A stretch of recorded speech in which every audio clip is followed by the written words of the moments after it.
What's up, everyone? It's another week. That means it's time for another episode of Movie Time. Got myself, Rene, LOWKEY GEEK, here with my buddy, Blake, the Wolf. What's going on, dude? Rene, it's raining out here in New York City. Yes, and it I would is. just like to say that I am not feeble. I am the Fury. Oh, Our okay. we're there's no spoilers there, but we're talking about polite society today. It's one of my Yes. favorite lines from the movie. How are you feeling, man? You ready to get into it?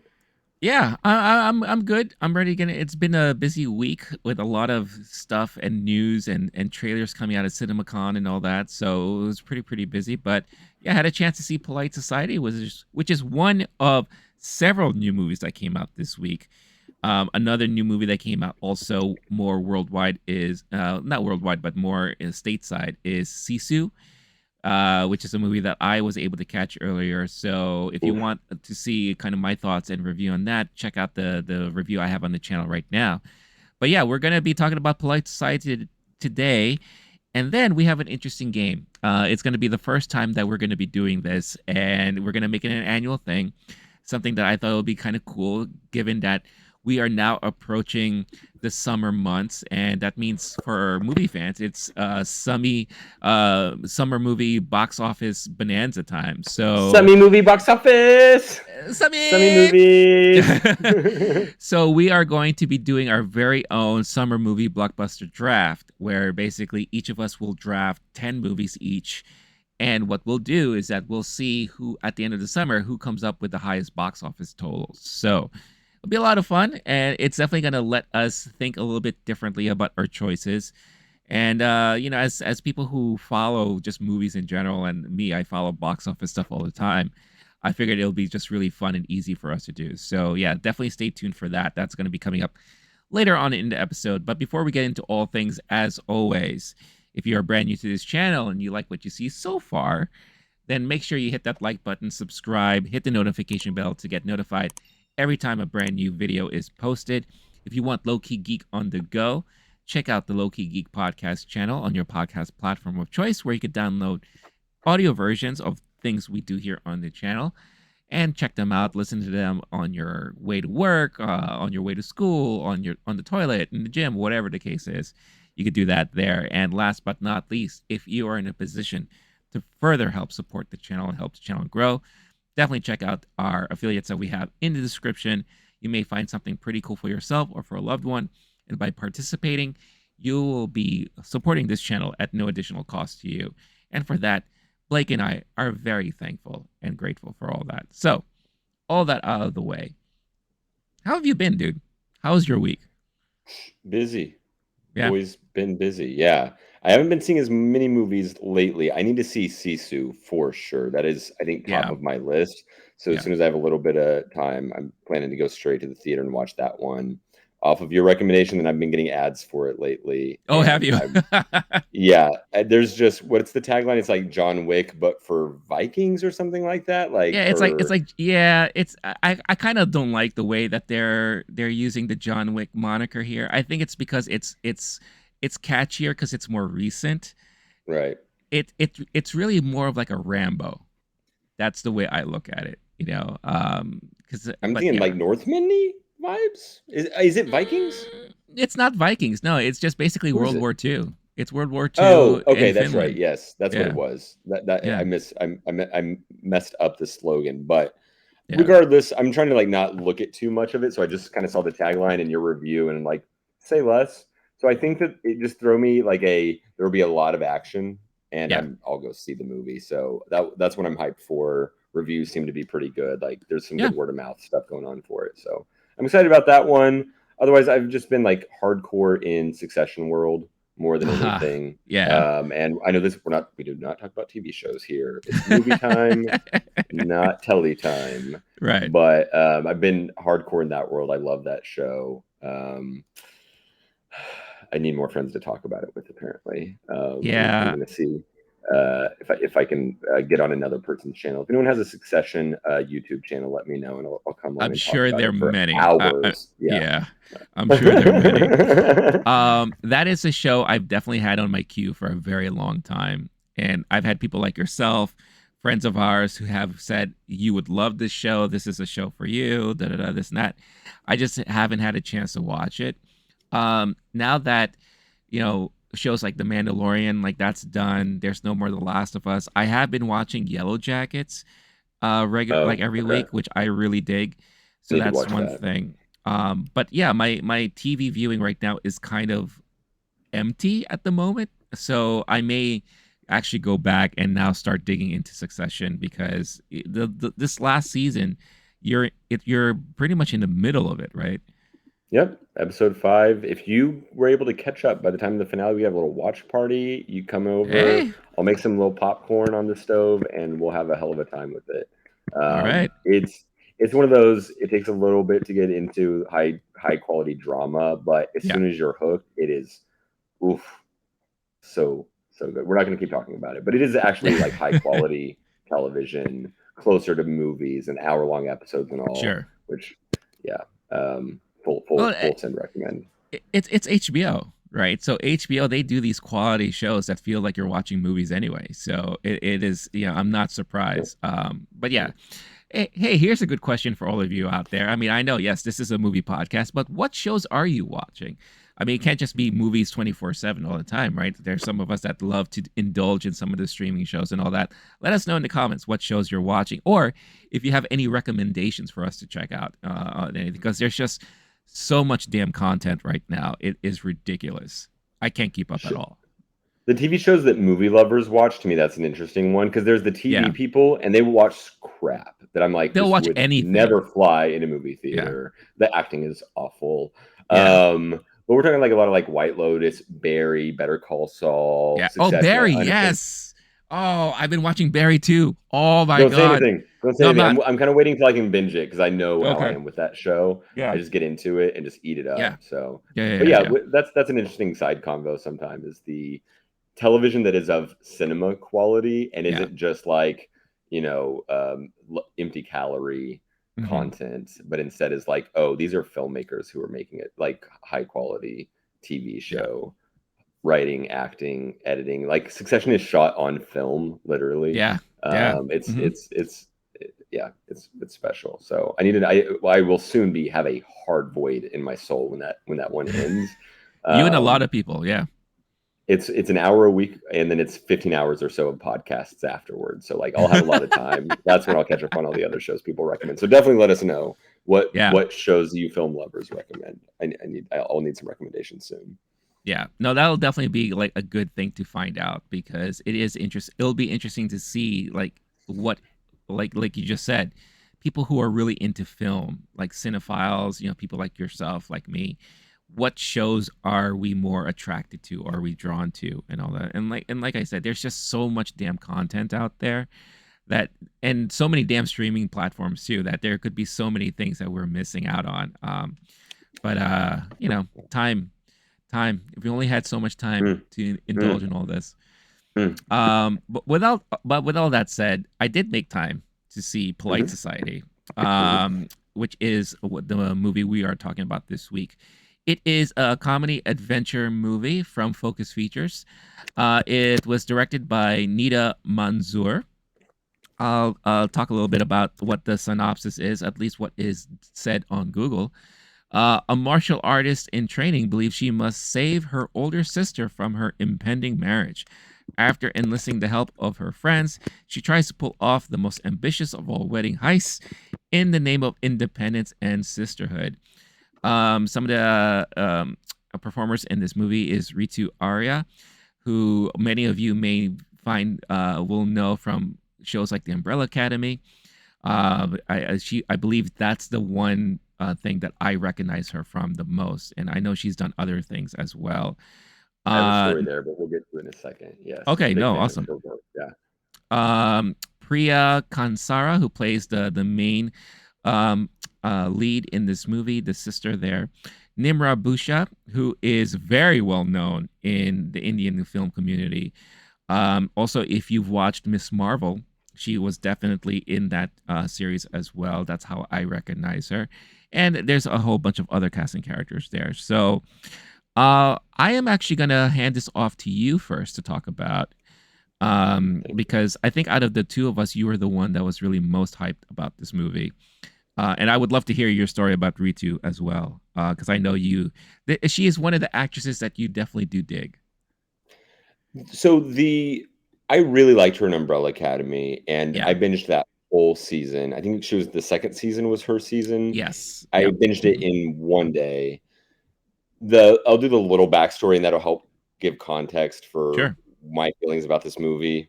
But saw her in Umbrella Academy, went to her credits page and like looking Hmm. for anything she was in, and she hadn't been in much, especially at that time. There was a short film. Your boy loves a good short film, just Oh 10 yeah. minutes, full story.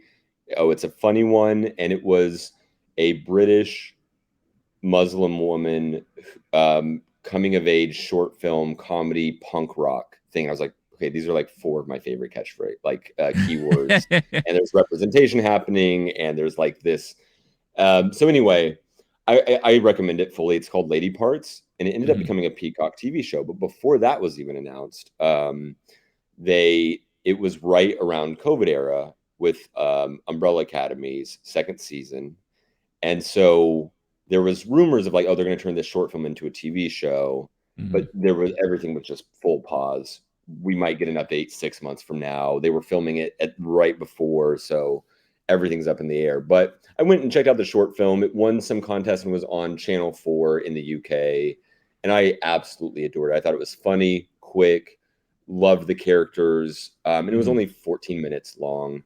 So what I noticed is I think it was on IMDb, but it was not on Letterboxd, and I like to log everything on Letterboxd. I was like, well, I saw this film, I need to log it.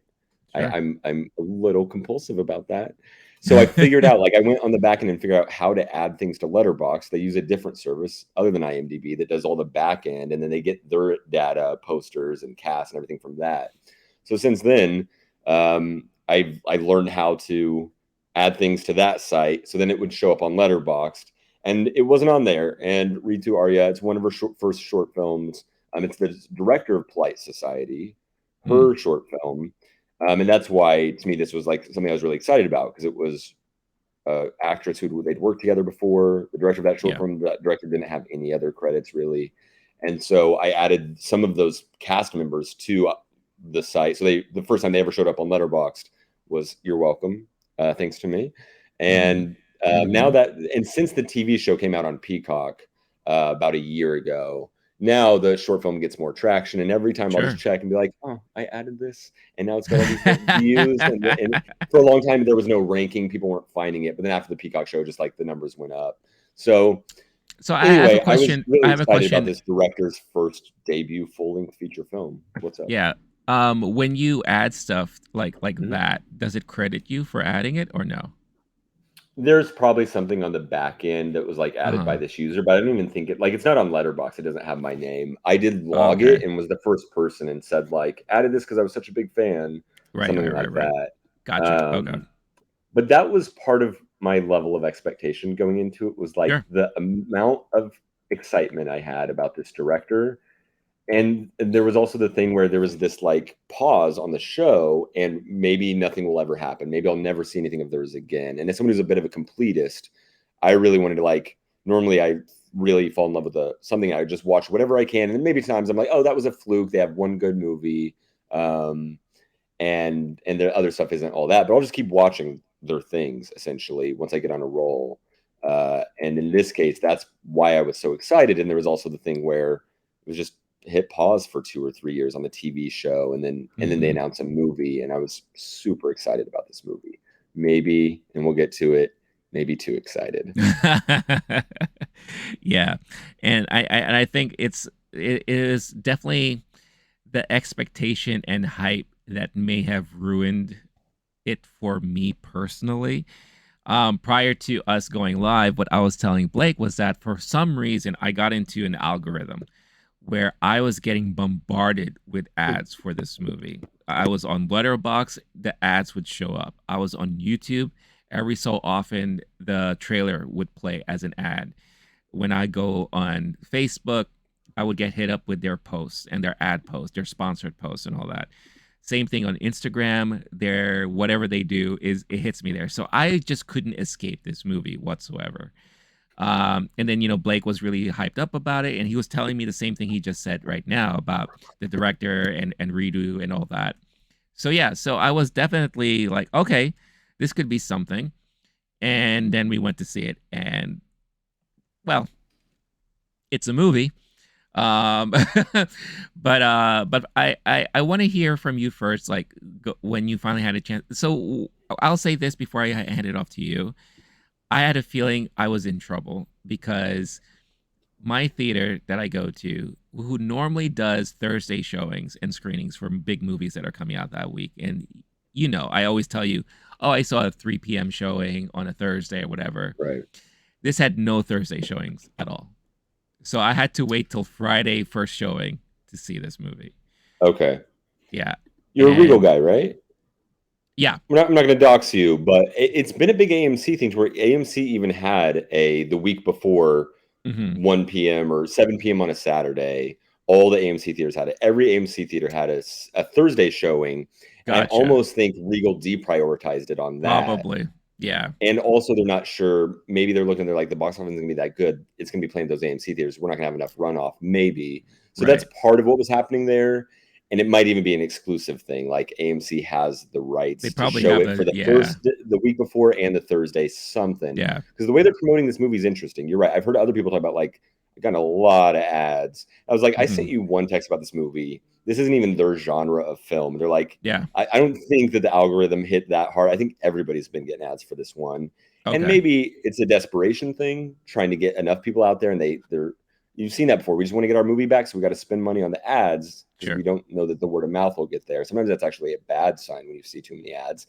And then sometimes on like you'll see it used to be more IMDb, now it's like AMC or Letterboxd. Like they'll show you'll often not they'll deprioritize it. So like AMC shows out now and on their app, Yeah. and it'll be all these movies, and there's no list. It's just like my guess is, and then sometimes the hot movie will be like 10th down.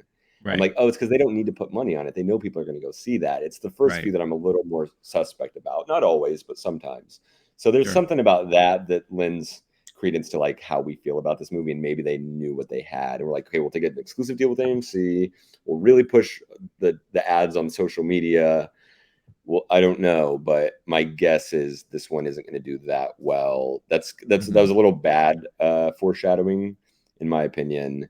Right. There's also the one where you want to get word of mouth and you got to get people there and they trust that it'll take off from there. So that's another version of that. You see sometimes the indie movie that really pushes itself and then they get enough butts and seats and then the word of mouth takes it from there. They spend all their ad money just to get that first weekend going. Yeah. I don't know what the box office predictions are for this one. I saw it on a Friday night, 9:30 p.m. Not a great Okay. theater, a rainy night, a little later showing. So maybe the 7 p.m. one was, there's only like two showings in the evening at this theater. Each AMC kind of had two showings. This theater was, which made me think like, oh, this one might be packed because all the people are like, oh, we're going to go see it Friday night. It was like seven people in the theater, like one family and Wow. a couple groups of two. Now it's not the best AMC. It's the worst AMC theater. Oh, actually, I'm sorry. This one I didn't even do AMC. I did an Angelica Village East situation, and it used to be a real crappy Oh. theater, and then Angelica bought it because it was a City Cinemas. Yeah. And anyway, so maybe that's part of it. The main Angelica theater wasn't even playing it, which it says something too. Because I would Really? think like this is the kind of movie I could see like what I told you, and this is how high my expectations were. I didn't say it was going to be as good as Everything Everywhere All at Once. I was like, it's giving me Sh- some vibes. It's giving me a Vibes. little bit Right. of. We've got some strong representation. We've got some action movie going on. We got some like I don't know what this kind of movie is. Highly imaginative, stylized, etc. And plus, it's So also it's coming from a studio that really supports indie films. It's a yeah, major studio that supports it. Focus Features, if you know them, they support a lot of indie films. So you would think a place like Angelica, like the main Angelica, would show something like this. So I'm yeah. actually very surprised. And so I'm not sure what's going on the business end of things. It would all just be conjecture, but basically, it's not good when there's only that few people and it's been advertised like crazy. Yeah. I was laughing at multiple parts. The rest of the theater seemed pretty dead. Mm. There's what I can't tell. It's possible this movie was made for not me. It's possible this movie was made for 15 to 19-year-old, maybe young women, maybe brown girls, like a certain group of people who are going to be hyped for this movie and are going to say, Mhm. oh, I see representation. This has messaging for me. This is inspirational in its way. I've been Yeah. going through this. And I saw it with someone else, and we both had similar reactions where it was like, maybe it wasn't for me, or maybe it was just bad. I didn't find it funny. Mhm. Neither of us found it funny. The action wasn't good. If the action had been good, I think I would have actually enjoyed this movie a lot. There were some moments I laughed out loud for sure. There were Yeah. some quirky character traits of the main actress, especially the main character. Some little funny moments with her friends, etc. It felt like well, I can't. It's one of those like we could talk a lot about like what's wrong with this movie, and Mhm. it's very possible it's just not for me. And there'll be a whole group of people who love it and word of mouth it, and it does decent. Yeah. It's also possible it felt like one of those like maybe the studio interfered a little too much, or you'll see times where a movie doesn't quite work, and it's because they try to do too many things, or they try to go lowest common denominator but do something kind of niche at the same time, or maybe they had certain rules. We're not going to show bloodshed, and there's only a Mhm. little bit of like actual violence in the movie, but there are also some pretty like dark parts too. We're not Yeah. going to do spoilers here. There's a whole mystery of like what's happening behind the scenes, and she's trying to solve what's happening. Um, I mean, we and there's a could do moment spoilers there, if you want. I mean, not right now, but like after we give our yeah, initial thoughts, we could just for sure. quickly talk about it. Yeah. Um, it's it's possible. Another thing I was wondering about is if someone is there's a version of movies where this is meant for this demographic. This demographic will show the hell up, buy all the seats, and like I think of it like there's a lot of different groups like that. One of them is I came from the Bible Belt. Mhm. Christian folks, those movies can do gangbusters sometimes, and they've got a built-in box office. They Yep. go see that movie, and that's it. It doesn't have Yep. any impact on end of year box office numbers, awards.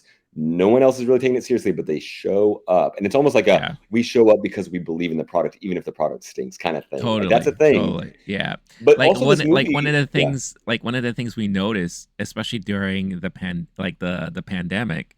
I mean, we're still in it, but I mean when it was like really pandemic and yeah. theaters were struggling, when a Christian movie came out, we knew, oh, that movie, that's gonna make a lot of money this weekend. And it always Hmm. did. It would like be like Hmm. number one, number two, whatever the case is. But we always said we have this running thing where you never doubt a Christian movie because that movie will always end It's up in going to the make top its five. money back and a little Yeah. and some more, Oh no yeah. matter what. Every Yeah. time, no matter what, it'll always make its money back, Yep. no matter what. Always. Always. Yeah. Built-in audience. So I kind of thought maybe that would happen. That's kind of why I thought maybe the theater would be full and it might be a cool one to be at. There's and I don't know, I can't speak because this is not my demographic, but it's possible that if a family who's a little more traditional, they might not like the messaging in this movie. Like Hmm. I know that myself, growing up in the Bible Belt, there'd be like websites that are like, is this movie good? Does it have good Christian values? And it's possible if a family's more traditional to be like, oh, this has some anti-tradition messaging. There's some parts in it, which we can get to in spoiler stuff, where like it's kind of gross, like the girl's cursing at her parents, like I could see a parent saying, I'm not going to take my 14-year-old daughter to see that. And then she might find it when she's 18 and be like, yes, I love this movie. They get it, what I was going through 4 years ago. But Hmm. it's an interesting question there. And I honestly do not know on the business side of it, the audience, who it's really for at the end of the day. And if it would, maybe it works for a certain group of people and maybe it works enough to do well and be successful in its own way. But for me personally, the things I'm looking for in a movie like this, it would need to be funnier. It would need to have better action. The dialogue, like there's plenty of times where it's like, okay, I think they're trying to be funny, but it was felt flat. Yeah. There was not enough of anything special or pizzazz about it. There's a few things that are great about it. There's some good acting performances. The costuming was, in my opinion, phenomenal. For all I know, Mhm. there's think pieces going on somewhere about how it's not good enough at representation or they did the miscasting. I did not read into think pieces on this one from my eyes and my limited perspective. Costuming was great. There was some good directing going on. The actual plot, I think, is a pretty solid. Like there's a version of this where it's a really clever and well done. Like we're not too far from Get Out type of territory. But imagine if Mhm. Get Out was afraid of being scary, you know what I mean, or afraid of Mhm. being too intense. Like it was a bit Yeah. watered down in that. Um, some of the sets were gorgeous. The friend dynamic, I got a little bit of Turning Red in there, where it's like the group of Ah, girls trying good to get to the call. bottom of the Good thing, call. Yeah. and they're having their like cute dynamic. Yep. I really like that, and Lady Parts was Yep. good at that too. But overall, it did get me. I'm not going to say what the ending was, but there's something that happens near the end where it got me, and like I actually cried in the theater. Like I had laughed enough, and I cried at some point where it's essentially of like a message of believe in yourself, Yeah. of don't let other people hold you back, follow your dreams, kind of message at the core of it. I that one hit me. I don't know why. There was something about. There's a couple times where people were doubting her, and I was like feeling it. Like, oh no, Mm. she's an outsider in her way. So I actually, at the end of the day, did like the movie overall. I think I gave it a 3.5, or I maybe even over ranked it on Letterboxd just on some like I want to give this thing some love, but like 3 to 4, something like that on Letterboxd. My real feeling is 3.5 area, and probably closer to 3. Um, but there were things about it that did work, and I hope this director gets another chance to do something as good as how I felt about that. And I've shown that 14-minute short film to plenty. Like you're just hanging Mm-hmm. out watching movies. Oh, we don't have time for a full movie. Throw it on. I've had multiple people like, "Holy shit, that was amazing! Who is this person? What else have they made?" Kind of like it is really, really good. This director is capable of making something really good. I don't know if it was not a big enough budget, too big of a budget. They had certain deadlines. It felt like there was some filler in there. They're kind of like it wasn't dense enough in the quality, but there were definitely moments of quality. And I hope this director gets another chance. And I hope Mm-hmm. more movies like this are made. I hope it's successful. It just, for me personally, it wasn't. I'm Right. guessing similar for you. Yeah. Yeah. It's funny because like you're talking about the director and how they made a splash with their short film, right? Which is what directors try to do to get their names out there and to see what they're capable of doing. If they're lucky enough, they will team up with an actress that either becomes well known or is already semi well known, and it helps them get the word out and all that.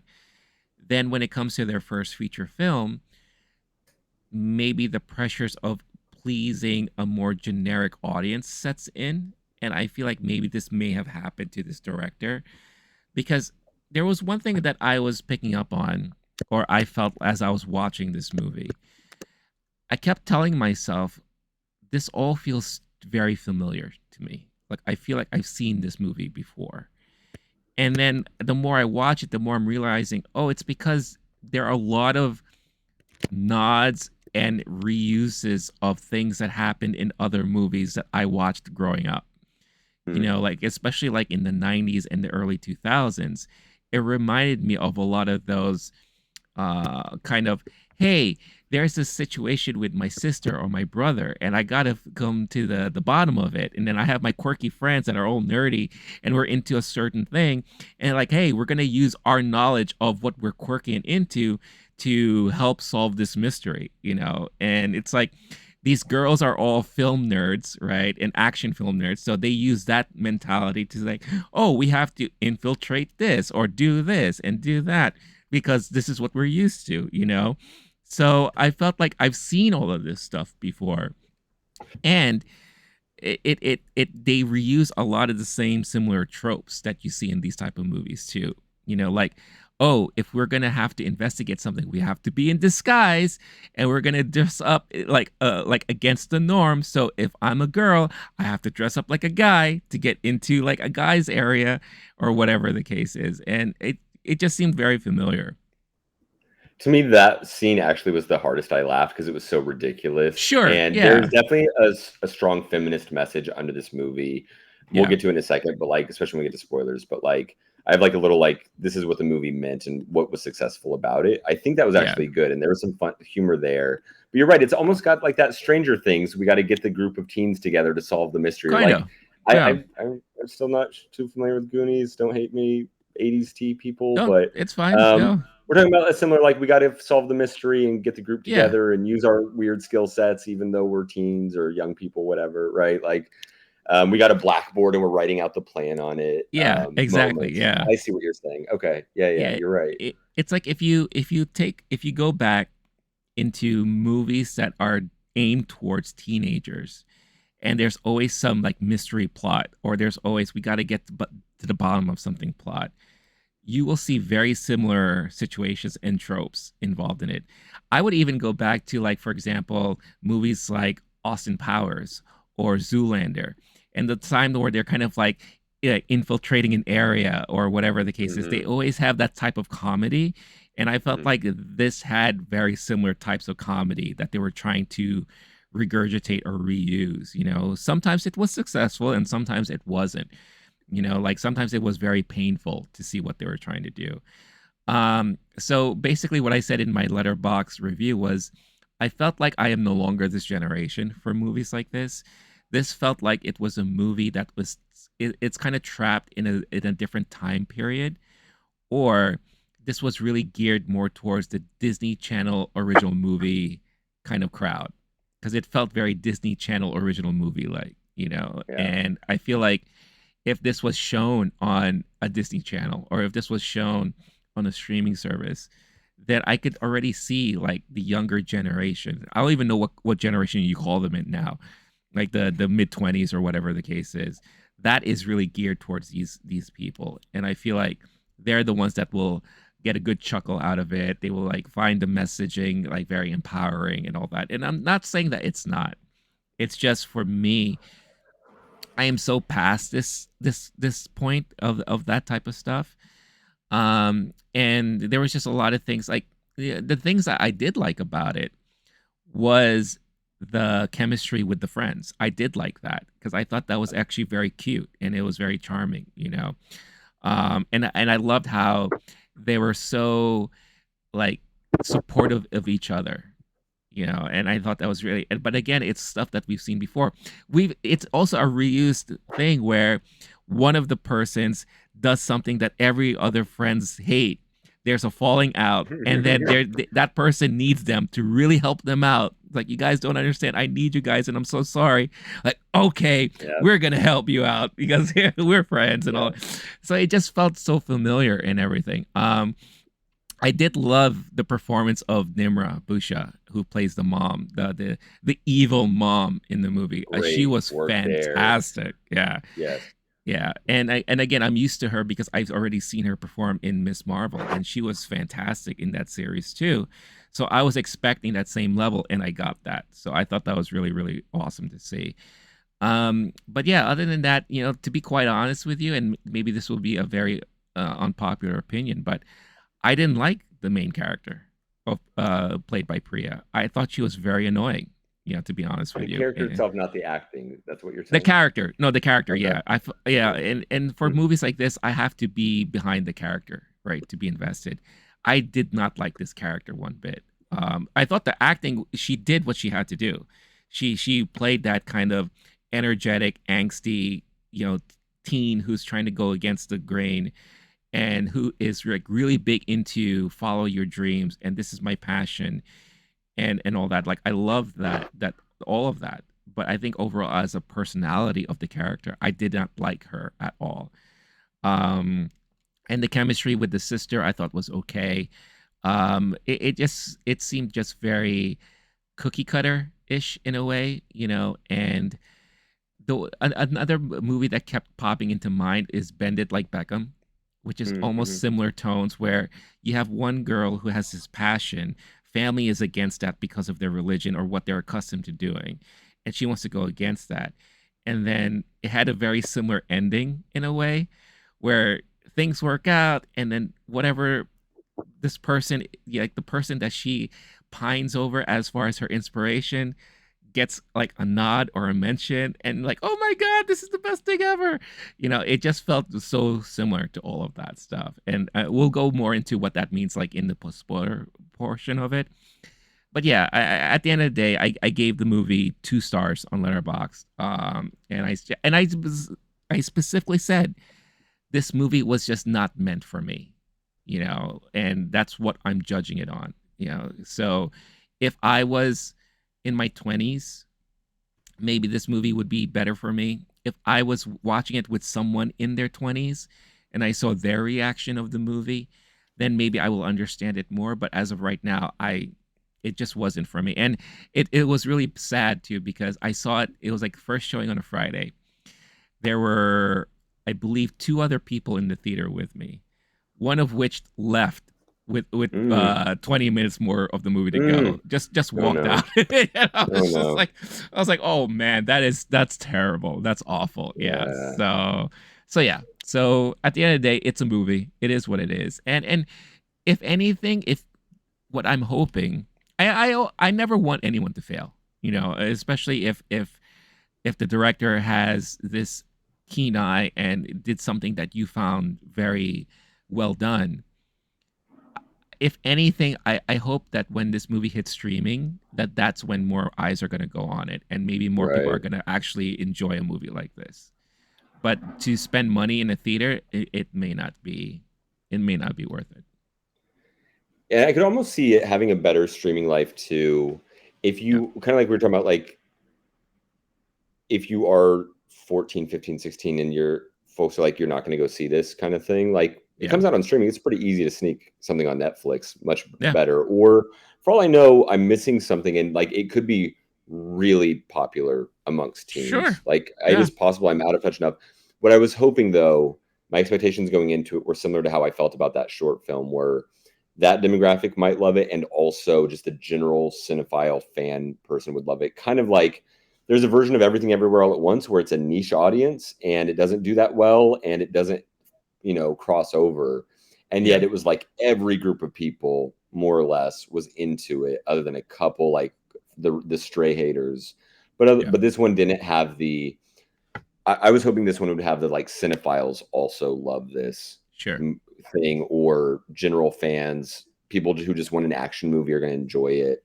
But yeah, it was definitely, it's kind of, you're talking about the Disney Channel movie vibe, and it almost kind of reminds me of like the Marvel TV shows, Yeah, yeah, Hawkeye, like yeah. similarly inoffensive, Hmm. um, good messaging. I don't, I did not enjoy that. So anyway, overall, it worked on me on enough levels. I could see it being successful. I think now there's not too much else to say about this movie. I don't think No, we're not going to Beau is Afraid this thing where we just talk about theories for no, 45 no, minutes. there's nothing not necessary. So are you cool if we go into spoiler territory now? Yeah, yeah, let's do Yeah. it. Yeah, Um, Basically the thing I was talking about earlier, and what kind of threw me about the movie is it was like inoffensive and it wasn't doing much violence, and the fight scenes were real. Like if you explain to me why this person's able to float in midair in any way, she's in her hmm, imagination, she has this power, she uses her yeah, beliefs, like anything. But there was some fight scenes that were very hyper unrealistic and yeah, yet not good action. Like they didn't seem believable. The cuts weren't that good. hmm, I think this might be this director's first time doing action in this kind of way. It's almost like maybe you need an action director to do some of those right, scenes. right, So but there was something where it's like, okay, this is a teen movie and they're trying to like not show violence so that they get that PG-13 rating, whatever. But then there's a scene where it's like really creepy horror movie kind of stuff, kind of like Get hmm. Out. There's a secret lab and they're doing testing, and like there's some Frankenstein's monster stuff going on, and like the The whole underlying messaging. the computer imaging of like the uteruses of all the female. That's actually kind We of had some funny. Charlie's Angels level special effects going Yes, on too. thank you. Yes, yes.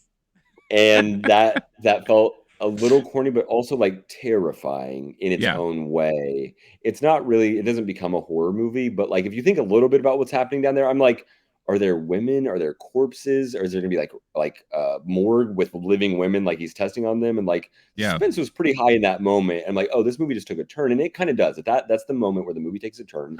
Before that, I thought, and this is a version of the movie I like also, that's not hardcore action mystery mindfuck movie. It's more like a story about a girl accepting that her sister is moving on and that her yep. sister's dreams aren't going to come true.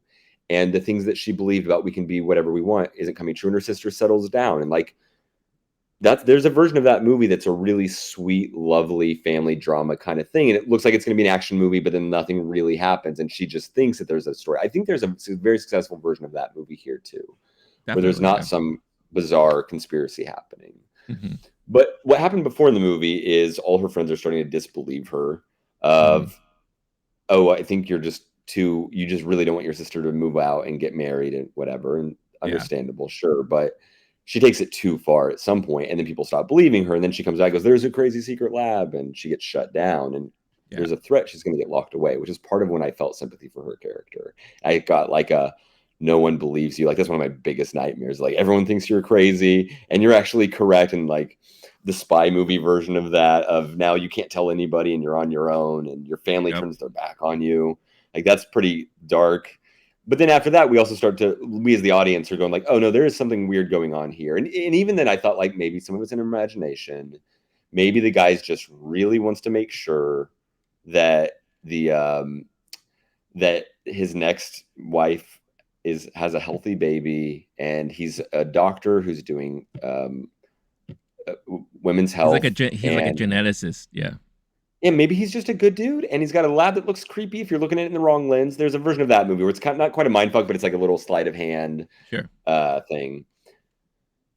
But overall, and then there's also the one where there's a lot nowadays, especially since Get Out, of political messaging horror movies, and that's kind of like what horror has been. And there's that going on in the undertones of this movie. At the end of the day, I think there's a narrative of what I was talking about earlier that got me choked up, of like believing women and believing in women, and a teenage woman trying to find herself and believing in herself. And there's a thing at the end where after everyone believes in her, she's going to do her thing, her kick video that she's been trying to get right, and then she finally gets it right, and the sky resounds with the thunder, Mhm. and the universe aligns when she fully is in her own power. There's something really beautiful about that. And then I think it was right before, right after, her hero that she's been trying to get in touch with, the greatest stunt woman ever, gets in touch with her immediately Yeah. after. And there's something really beautiful about that message. Also, I don't know if you noticed this in the credits, but the stunt woman played herself, so it's an actual stunt woman.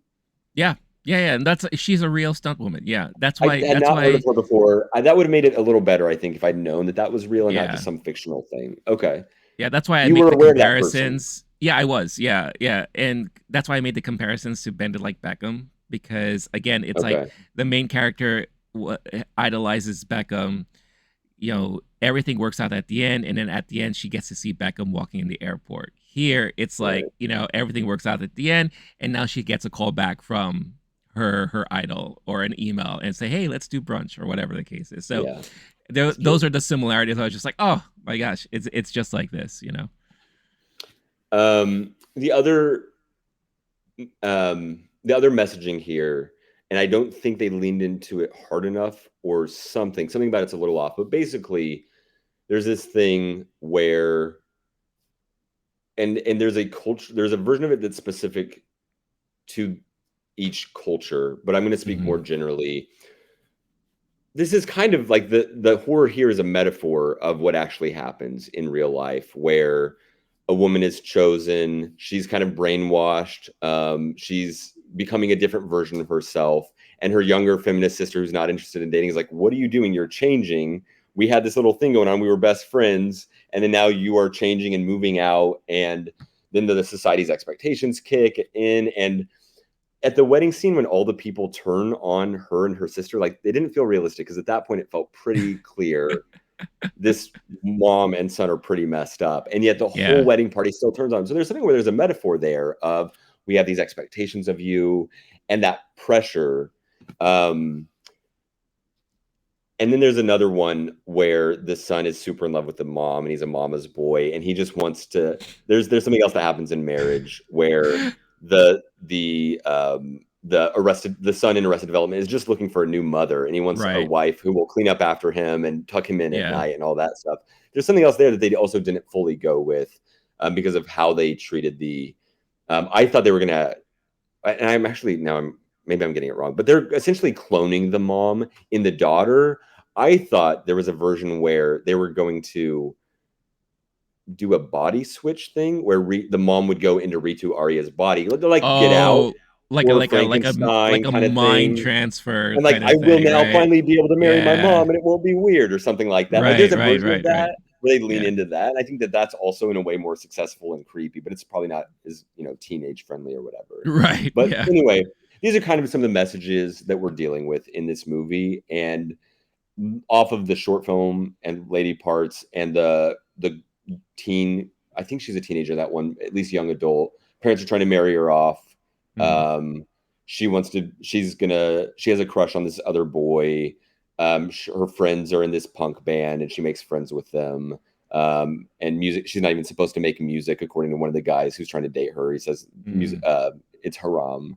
Um, so I think this director has good political messaging in the movies, and I don't, unless I'm just missing some of it. I don't think it was fully successful in getting those across the way that some other movies are, to where you leave Mhm. it and like, oh, I see the world in a new way, kind of thing. But Yeah. they were definitely, there were undertones at least all throughout it. And if you want there to be a message, and if you're a girl who relates to the main character, this might be a very powerful movie. You know. Yeah. No, for sure. And I think that's, again, since neither you and I are that, then of course it's not going to hit us that way, you know. So it would be really interesting to hear from someone within that age range, you know, dealing with similar stuff, because we know that that is a real struggle, you know, especially with the new generation, to go through that. One of the things, and to go along with what you said, like how I didn't feel their main impact in similar movies in the past, the parents are a little bit more strict, you know, so Mhm. you really feel the impact of, no, you're really not supposed to do this, or you're really not supposed to follow this route. And we got that in similar movies. In this one, it was almost like the mom was like a hip mom. You know, she would say certain things that were kind of hip, or, you know, and then at the same time, she wanted to really get in with the cool crowd. So she was willing to be like, oh, that's nothing, or whatever, you know, da da da, this and that. And the dad was just like, you know, whatever, this kind of like silent presence, or just going along with the flow. But yeah, to also touch on the action scenes too, I thought it would have been cool if they made it so that what we saw was just an imagination Sure. of what she, because she's such into those Scott Pilgrim action style, movies, kind of. right? There's a That version of this in Scott Pilgrim that is very successful. absolutely, but make it known that no, this is not exactly what transpired, but in my mind, this is what transpired, because I'm like a big action movie fan, and to the point where we have our stare down and we're doing like all Mhm. this crazy stuff. You know, then that would have made it a better, I think, a better creative choice. But here they made it as if this, no, this is all reality. This is all Yeah, happening. it's The a good crazy point. fight at school, the crazy fight with the mom, and all that. You know, it's just so out of nowhere. The sister fight that became like this all out brawl, like in it was Weirdly just violent like, out of nowhere compared to the yeah. other fights, and like, and they're just gonna go to the dinner table and they're like bleeding out. Like, you're right. Yeah, If the original cut was that, and then this they did some testing and then they changed it to like, oh no, that's too imaginative and people didn't get it. Like, there's a version of the movie that is more successful, and Mhm. maybe like looking back at it, there's some heavy hand in the editing room. It feels like that chopped it up a little too much. I wouldn't be shocked if that's like the draft of the movie that the director wanted, because there's a couple of scenes where it's like, okay, this is extreme and almost ridiculous how Yeah. actiony it is, and yet at the end cut, there's like nothing is really happening. There's Mhm. no real violence, and but then there's moments of like, oh my god, this is hardcore. Yeah. If you told me that the director wanted to do a hardcore version, but then the studio said, well, it has to have this rating, or we get final cut after testing it, or an audience has said we don't get it, or we didn't like there's something like that, Mhm. um, possibly happening with this movie and why it's not a full out success. Um, Full out I success for like us, that at version of least. it. Right, yeah, across all Yeah. demographics, like a crossover success. Yeah. Um, there's a version of the movie that's, yeah, Scott Pilgrim. So it's like you stand up to your bully, but in real life, you kind of Right. just like tell them, "Don't leave me alone," and then Right. they respect you or something or whatever. It's just like more of like an inner fight Yep. happening for independence and individuality. So like you're not actually fighting your mom, you're just setting boundaries. But the way it looks in the Scott Pilgrim kind of way is like Yep. you do a full fight scene and like Yeah. very over the top. But it's a metaphor for what you're actually going through as you individuate or set up, respect yourself more, and um I like that version of the movie better too, I think, because then Yeah. at least the action doesn't have to work in the way that this movie was showing. Like this is realistic. Like it didn't. None of the fight scenes felt very realistic to No. me at No. all. And like you said, like a lot of the things that happened during those fight scenes were so out of nowhere. Hmm. And it like it really changes tones like so quickly. Hmm. Yeah, but if it was like like what we were talking about, if it was like an imaginative thing, then it's like Yeah, it's makes more easy to sense. explain all of that stuff. Like Yeah. and I like to go back to the sister fight because it's like all of a sudden it like the sister was just out for blood. Like, I told you to stay out of my life. Like to the point where Smashing I'm her gonna head kill into the you. family Yeah. photo multiple Yeah. times. Like, you can go blind. Yeah. It was just But so there should be, ridiculous. and there's like a couple Yeah. nosebleeds in there, but I don't know Right. that we ever saw like blood splatter, right? No. Which I'm not asking for full No. Tarantino, but it's not punch, and No. then No. it was all after effect, which I think is a way to keep Mhm. the rating down or at Yeah. least more family friendly. No, for sure. Yeah. But yeah, it does feel like again, maybe this director had one thing in mind, but it's the pressure of making a movie that's more acceptable to a more general wide audience, right? And they get kind of handcuffed a bit. If this director was doing a movie that was maybe, you know, understanding the type of audience you do want to hit, then maybe there will be more freedoms and more things that are done where we could have possibly gotten something a lot cooler and a lot more digestible across the board for all generations and all that. But at the end of the day, we got like this teen focused type of movie that for people like you and I was Yeah. just didn't hit right, so We've seen it in different ways where someone has a short film success that doesn't translate, or sometimes folks will have a first movie that's not actually that good or yeah. doesn't isn't indicative of the rest of their career. I'm Yeah. curious with some members of the cast on the director themselves.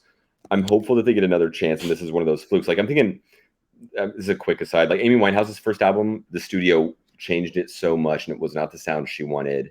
And it's her second album, Back to Black, and she's like, "That's the sound I wanted," and Mhm. that's the hot album. Um, I'm most thinking of Anna Lily Armpour, who directed Girl Walks Home Alone at Night. It was an indie movie, hugely successful, at least for like the indie movie standards. Beloved critically, has made two feature films since and have not done well at all, and have felt, but kind of got herself that wiggle room to make what she wanted, and then it didn't do very well. We've Right. seen different trajectories. So the director, I don't know what's next for them. I am curious. We do know, and I don't know if you want to segue over into our little game, but like Ritu Arya is in the new Barbie movie, so we That know. I is think her right. career might be on the up and up. I might be willing to bet on the Ritu Arya of it all, Oh yeah. even if this was a possible like one step backwards. No, for sure. Ritu is definitely a star, and He has it.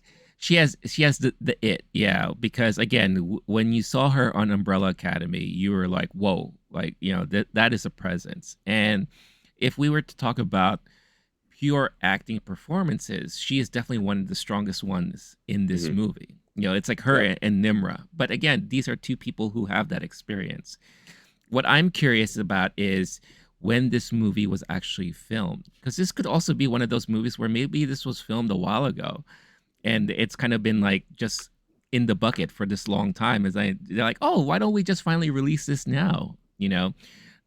It's always curious and interesting to find those things out. But yeah, Ritu is going to be in Barbie, and yeah, I'm sure there's going to be a lot of bright things for her moving forward. But before we get into our next segment, let us know in the comments. Again, is Polite Society the type of movie that you were interested in? Maybe you already saw it.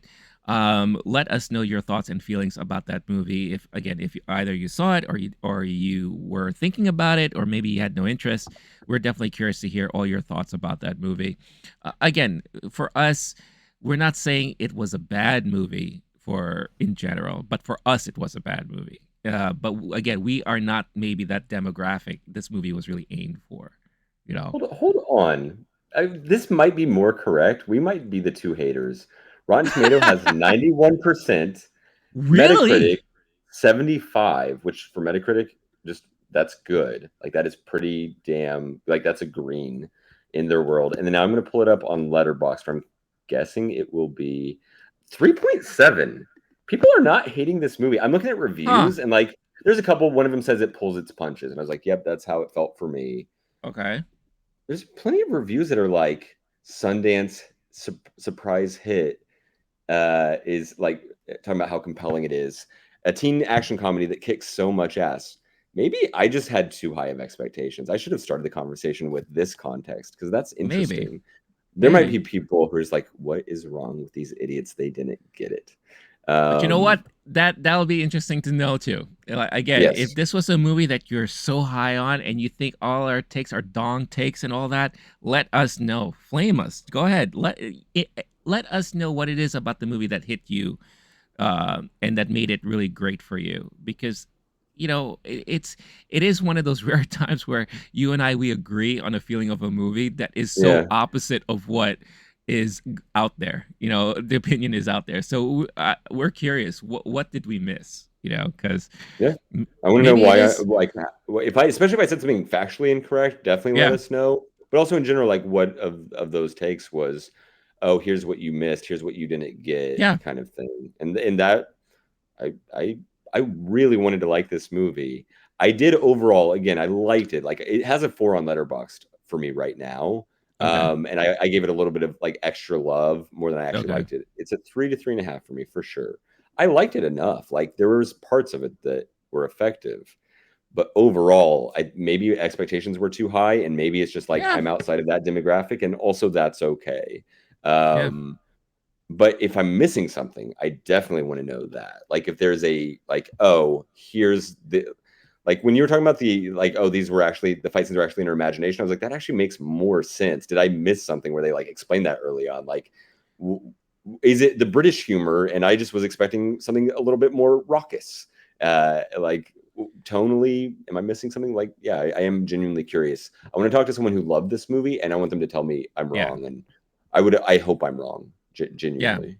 No, we would love to hear from people who love this movie for sure. Because again, like you mentioned, like, is it a British thing? Well, I loved movies like Shaun of the Dead, Hot Fuzz, like those type of movies. So it can't be that, there is British humor that I understand and I get. I just feel like a lot of this humor just wasn't funny, and I don't know, let us know, because there could be something that maybe it's in the water, or maybe this is one of those situations where over advertising and over promoting something didn't work on me, or didn't work on Blake, because I just, it was so much in my face that maybe I was expecting more than what I got, and then maybe if I went into this movie completely blind, maybe just heard like a one line synopsis, or maybe I just saw a quick trailer, a teaser trailer, and then I decided to go watch this. Maybe my reaction would have been different. I don't know. But, it happens. So you get what you get. But yeah, another great time to also remind you guys that if you don't mind our dong takes, even though you may love this movie or not, and you just want to see more of us, all you have to do is, don't forget, hit that like button, subscribe, notification bell to get notified every time a new video is posted. If you want Lowkey Geek on the go, check out Lowkey Geek on your podcast platform of choice. We're going to find audio versions of what we do here for your downloading and listening pleasure. And another great reminder that if you are in a position to help support the channel and help the channel grow, definitely check out the affiliates in the description of this episode, where you could possibly find something cool for yourself or for a loved one. And by participating, you will be helping support this channel at no additional cost to all of you out there. So, again, we are very thankful for all the support that we get. So, are you Yes. ready to play our game? You are ready to explain the game. I need to step Yeah. away for 1 second. I'm gonna leave my Okay. mic on so I can hear it just to make sure I get all the rules because I'm gonna No have to kick problem. your ass. I take this very seriously. Yeah, I'll be right back. Okay, you got Feel it. free to keep All going. right. Yeah. So this is gonna be the 2023 summer movie blockbuster draft. This will be an annual thing that the Movie Time crew, the Movie Bros, that's me and Blake, will be doing. And what we are doing here is that we are taking all the summer movie releases. And when I say summer, I'm starting from May 1st to a week after Labor Day. I think that's like a safe zone there for summer movies that are coming out. And we are going to do a draft. So we are going to use a random number generator to determine who picks first. And just like a normal draft, whether it's in sports or whatever the case is, each of us will take turns in drafting 10 movies. Whatever movie is in our list, we will monitor box office numbers all throughout the summer. And at the end of the summer, whoever's list has the majority of the box office numbers, meaning the highest grossing numbers, that person will be the winner of the 2023 summer movie blockbuster draft. So that is basically the whole idea and thing behind this whole list. So what you will see, I'm going to show and share my screen right now. These are the list of all the movies that are coming out this summer. There's a lot of them. And, based out of like what we've been hearing from CinemaCon and all that stuff, a lot of these studios are extremely hyped for this summer because it's going to be one of the first times in a while that we are going to have that sense of a summer movie blockbuster season.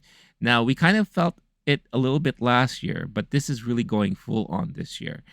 And if you don't know anything about CinemaCon is one of the annual conventions that is really geared towards the cinema industry. So people who are attending these conventions are all the cinema owners, the chain owners, the mom and pop owners, and all that. So it's really the time for studios to really promote their stuff to these owners, make them happy and excited for what's to be hitting their screens this year. And there's a lot of like hype and a lot of talk about all of the stuff that's happening. So with that being said, Blake, are you all clear on the rules? I am clear on the rules. Okay. I don't love them. I wish we were doing profit, like box office minus cost, because that gets rid of some of the like Fast X stuff, or it devalues them. I also kind of wish we were doing a side category, which I will be doing. Okay. Of it's not official. The goal is box office, but I want to do Sure. one that is like a ratings or reviews or critical acclaim thing, because this is your territory and you're asking me to fight on your territory right now. I don't love it. You're the box office blockbuster lover guy, and I also do. I'm gonna love most of these movies and go see them for sure, but I won't have Top Gun at the end of my end of year list, at the top of my end of year list, as you will. And in this case, Mission Impossible or whatever else. There's going to be a couple Right. here that are really for me, but for the most part, this is your turf. So maybe at some point, maybe what we do in the around closer to November, December, we do the Oscar prediction box office, Which is perfectly the fine. Yeah. draft. That could be Yeah. fun.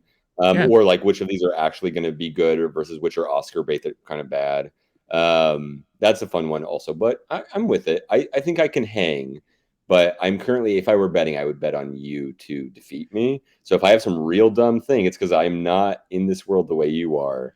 And if you're like, well, obviously that movie isn't going to make money. The actor dropped out at the last minute. The last one made half of the originals of the IP franchise. I don't know. That's very, very possible. But I'm not. Yeah. I'm informed enough. I feel like I got some good opinions. I'm going through the list. Yeah. I Feeling mean, good the about thing it. is, like, so one thing that Blake and I love to do is that we play that the blockbuster game, the box office game, created by the podcast The Blank Check, Oh right? yeah, yeah. And that basically every day it generates a random date in history, and what you're supposed to guess is pretty much who was the top five movies during that time, right? It's based off of gross income take in whatever the case is.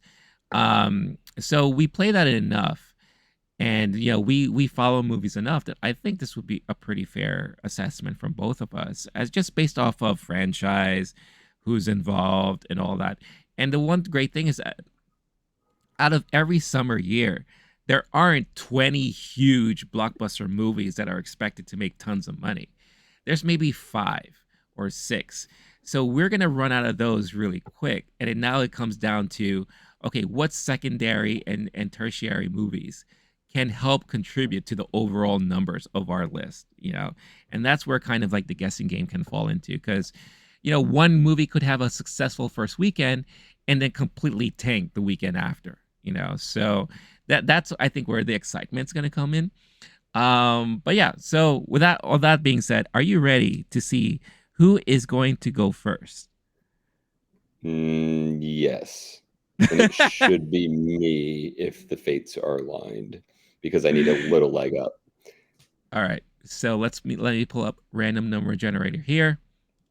Now, do you want to do the even odds or do you want to just choose from 1 to 20, someone picks a number and whoever's closest? I just want whichever one's going to win. So just you choose as long as I get the winning one. All right, let's do even odds then. All right. So, I'm even your odds. How about that? Okay. Fair. Yeah. All right. Here we go. And look at that. 9 odds. So you get to pick first. Hey, okay. I was not expecting that. And thank you for as your buddy. I really appreciate you Yeah, stacking the deck for me. You know no that I needed the problem. extra help.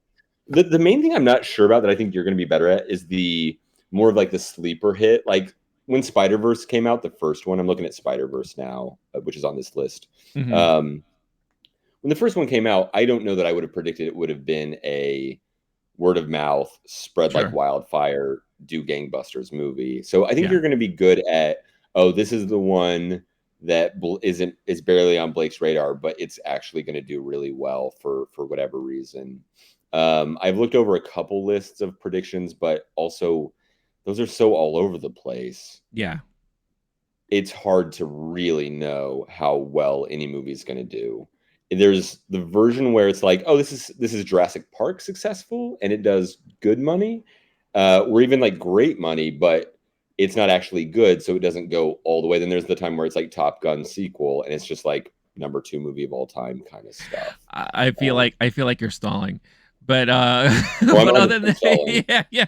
But the thing is, like, I'll say this. Look, it's all most of the time whenever I say something, like for example, Top Gun Maverick, how I said that was going to be the number one movie of that year. That was more of a gut feeling for me because I just love the Top Gun franchise. And I feel like this, if you read the landscape, people are really huge into nostalgia, right? And I feel like if the movie hits right, then that movie is going to gel with so many people. So that was just like my gut feeling of that time. When the first Spider-Man came out, Into the Spider-Verse, I knew it was going to be a good movie. I did not know it was going to do what it did. Because again, it's also animation too, which I know a lot of people don't like animation. But then after I saw it, then yeah, I said immediately, oh, this is going to be something special. So it's just sometimes it's just gut and reading the landscape of what's out there right now. So that being said, you're on the So clock. So what I'm out of stalling is time. Damn it. yeah, Okay. what is your first pick in our first ever 2023 movie time summer movie blockbuster draft? So I am going to take your legs out from under you, so to speak. There's a movie that I think will be more successful, but I want to take this one from you, Guardians, Okay. Volume 3. Oh, you know me very well. Okay, yep. There's one website that predicts it to make like 0.1 billion less than another Yep. movie, which I won't mention because you might pick that one next. But so it's probably won't be as successful. And I'm also nervous. We're not going to do a ton of talking about these, but like one or couple bullet points. I'm nervous because Marvel has not been doing so hot in the last like chunk of movies. We've Yeah. talked about that plenty. If this is floppy at all, it might be ugly. And so, but I do think Guardians, I think this one will be either like a last gasp for Marvel. It might be a breath of fresh air into the franchise, a new lease. But I'm skeptical enough of it. I don't think this is a smart first pick, but I did want to take it from you. I'm sticking with Yeah. it. No, Guardians. I'm hoping it does really well and is a huge success and that we all love it just like we did before the first two. yeah. No, I think that was a brilliant pick because that would have been my first pick. If you Damn look right. at the Okay. history Hell yeah. of yeah, if you look at the history of Marvel movies that aren't the Avengers movies, Guardians of the Galaxy is the one movie that does extremely well with general audiences because even as non-movie comic book fans and non like superhero fans, this movie has hit well with a lot of people. So what I'm hearing is that this movie is extremely emotional. It is a close in a chapter of the team that we know of right now. So this could be huge. And I think a lot of people will definitely go out and support this movie. So that was a brilliant, brilliant pick there. And yeah, I feel kind of bad. I feel kind of bad because you got that, and I was like, oh, that would have been good for me for sure. Yeah. So good I'm call just on that psyching you one. out right now. I'm just getting you. I'm getting you on your back feet. You're backpedaling now. That was the goal. You're up No, that against the was ropes. What's your number? What's your number one? all right. Since you did that, I did have a backup, and again, I always say there are certain things that you'd never count out. Don't ever count out on Christian films because they will always kick ass. Mhm. With the right audience. Don't ever count out on anything Medea because people will go out and watch Medea movies regardless, no matter what. And never ever discount Tom Cruise. So I am going to Okay, go next pick, Mission Impossible: Dead Reckoning Part One. That is my that's really first pick. smart. Yeah, the Mission Impossible movies always do gangbusters. It's been a hot minute since we got the last one, but Yeah. these are always the most anticipated movies that come out every year when they know they're coming out with it. So it's almost like the James Bond movies. Like people are waiting for this next installment. And yeah, based off what they showed at CinemaCon, I think people are going to be overly ecstatic with what they're going to be getting with this movie. So yeah. Plus, the love for Tom Cruise is kind of at Oh an yeah. all-time high, at least in the last like 30 years or so. Yep. Dude's riding high. This might be a gut check, but they've been so good at these movies lately. Yep. I don't know if the IP love is there the way it is for some of these other ones that I'm looking at, and what my next couple picks would be. Hmm. Um, but I'm interested in that one. That's one of those that it could be like a 400 million and it could be like a 1.1 billion type of dude. Yeah. So speaking of that, the franchise love world. Wait, also, did we clarify? Are we doing domestic or global? Global. Good. So I'm going Fast Yeah. X for my next one. Oh, nice. Okay. All right. Built-in franchise love translates across the globe. Um, I actually like these. The last couple haven't been that good. I have a feeling this Yeah. one will be. At least they're putting everything they can into it. There's a version where there's been enough discord behind the scenes for long enough that it kind of just doesn't piece together the way it should. But no Yeah. matter what, it'll at least be successful enough. I won't be mad that it's in my top 10. And I'm taking that one off the board. Yeah, no, good call because it's a guilty pleasure franchise. Like I think a lot of people already know that this movie, like these movies, especially the recent ones, are terrible, but they can't help but watch them because they just Yep. love the movies, right? They love the franchise. So, and for a global market, it translates. So I think that is very very smart. Great second pick there. So for my second pick, again, speaking of a global audience that loves these movies and they just can't stop making them, my second pick will be Transformers: Rise of the Beast. Like Mm. these movies, they do so well whenever they come out, regardless of how bad and critically, um, how critically put down these movies are. People still go out and watch these movies.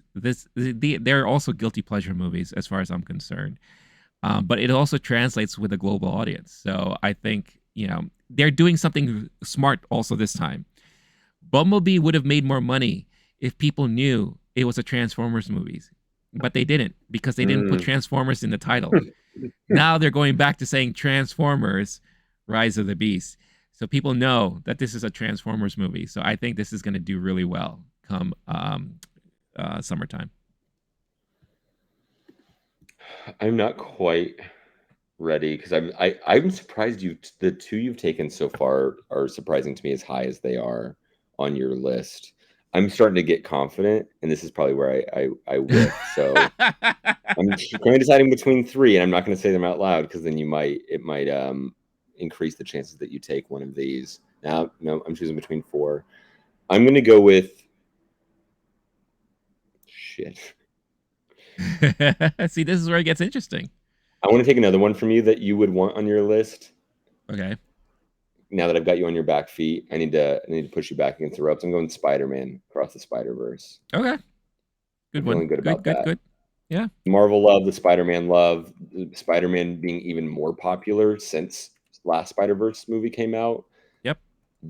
So beloved. I think everyone's going to go see this, and some people will see it a bunch. So Yeah. feeling good about that. Feeling pretty good Yeah. about that.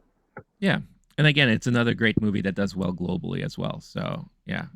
Good, good, good choice there. All right. Let's see. Okay, this is yeah. Now we're getting close to the point where it's gonna get very, very interesting here. So Mm-hmm. my next pick, and this is a gut pick. I don't know how well this movie is gonna do, but it has potential to do amazing. The Flash. I am picking The Yep, Flash. that was one of the ones I Yeah. was choosing between. Good call. Damn. Yeah, Okay. I think The Flash, mainly because of nostalgia, because Michael Keaton's back as Batman. And if you notice any of the Yeah. promos, that is what they're leaning in on. They are leaning in heavily on making sure that people are reminded that, hey, the Batman you loved back in '89, he's back. And I think that's what is drawing a lot of people. Now, for the more comic book nerdy type of people, guys, and all that, they just want a better fleshed out Flash storyline.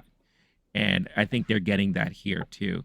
Now, there may be some issues because of the whole Ezra Miller thing. Hmm. Like that is in the minds of some people, not everyone, but in some. So that might hurt the box office on this one. But I think there's also that general curiosity, Might help regardless. it. Bad Yeah, publicity is good publicity. Oh, what the hell is with this guy, this movie? How did they yeah, handle it? And so there are people who are going to like boycott it or low key boycott it. yeah. Well, I just don't want to support that because of the stories in a cancel culture way. Yeah. But there's a version where that's a lot of headlines that mention this movie for months and Mm-hmm. months, Oh yeah. and a lot of fascination behind the scenes. Okay, Yeah. I respect that.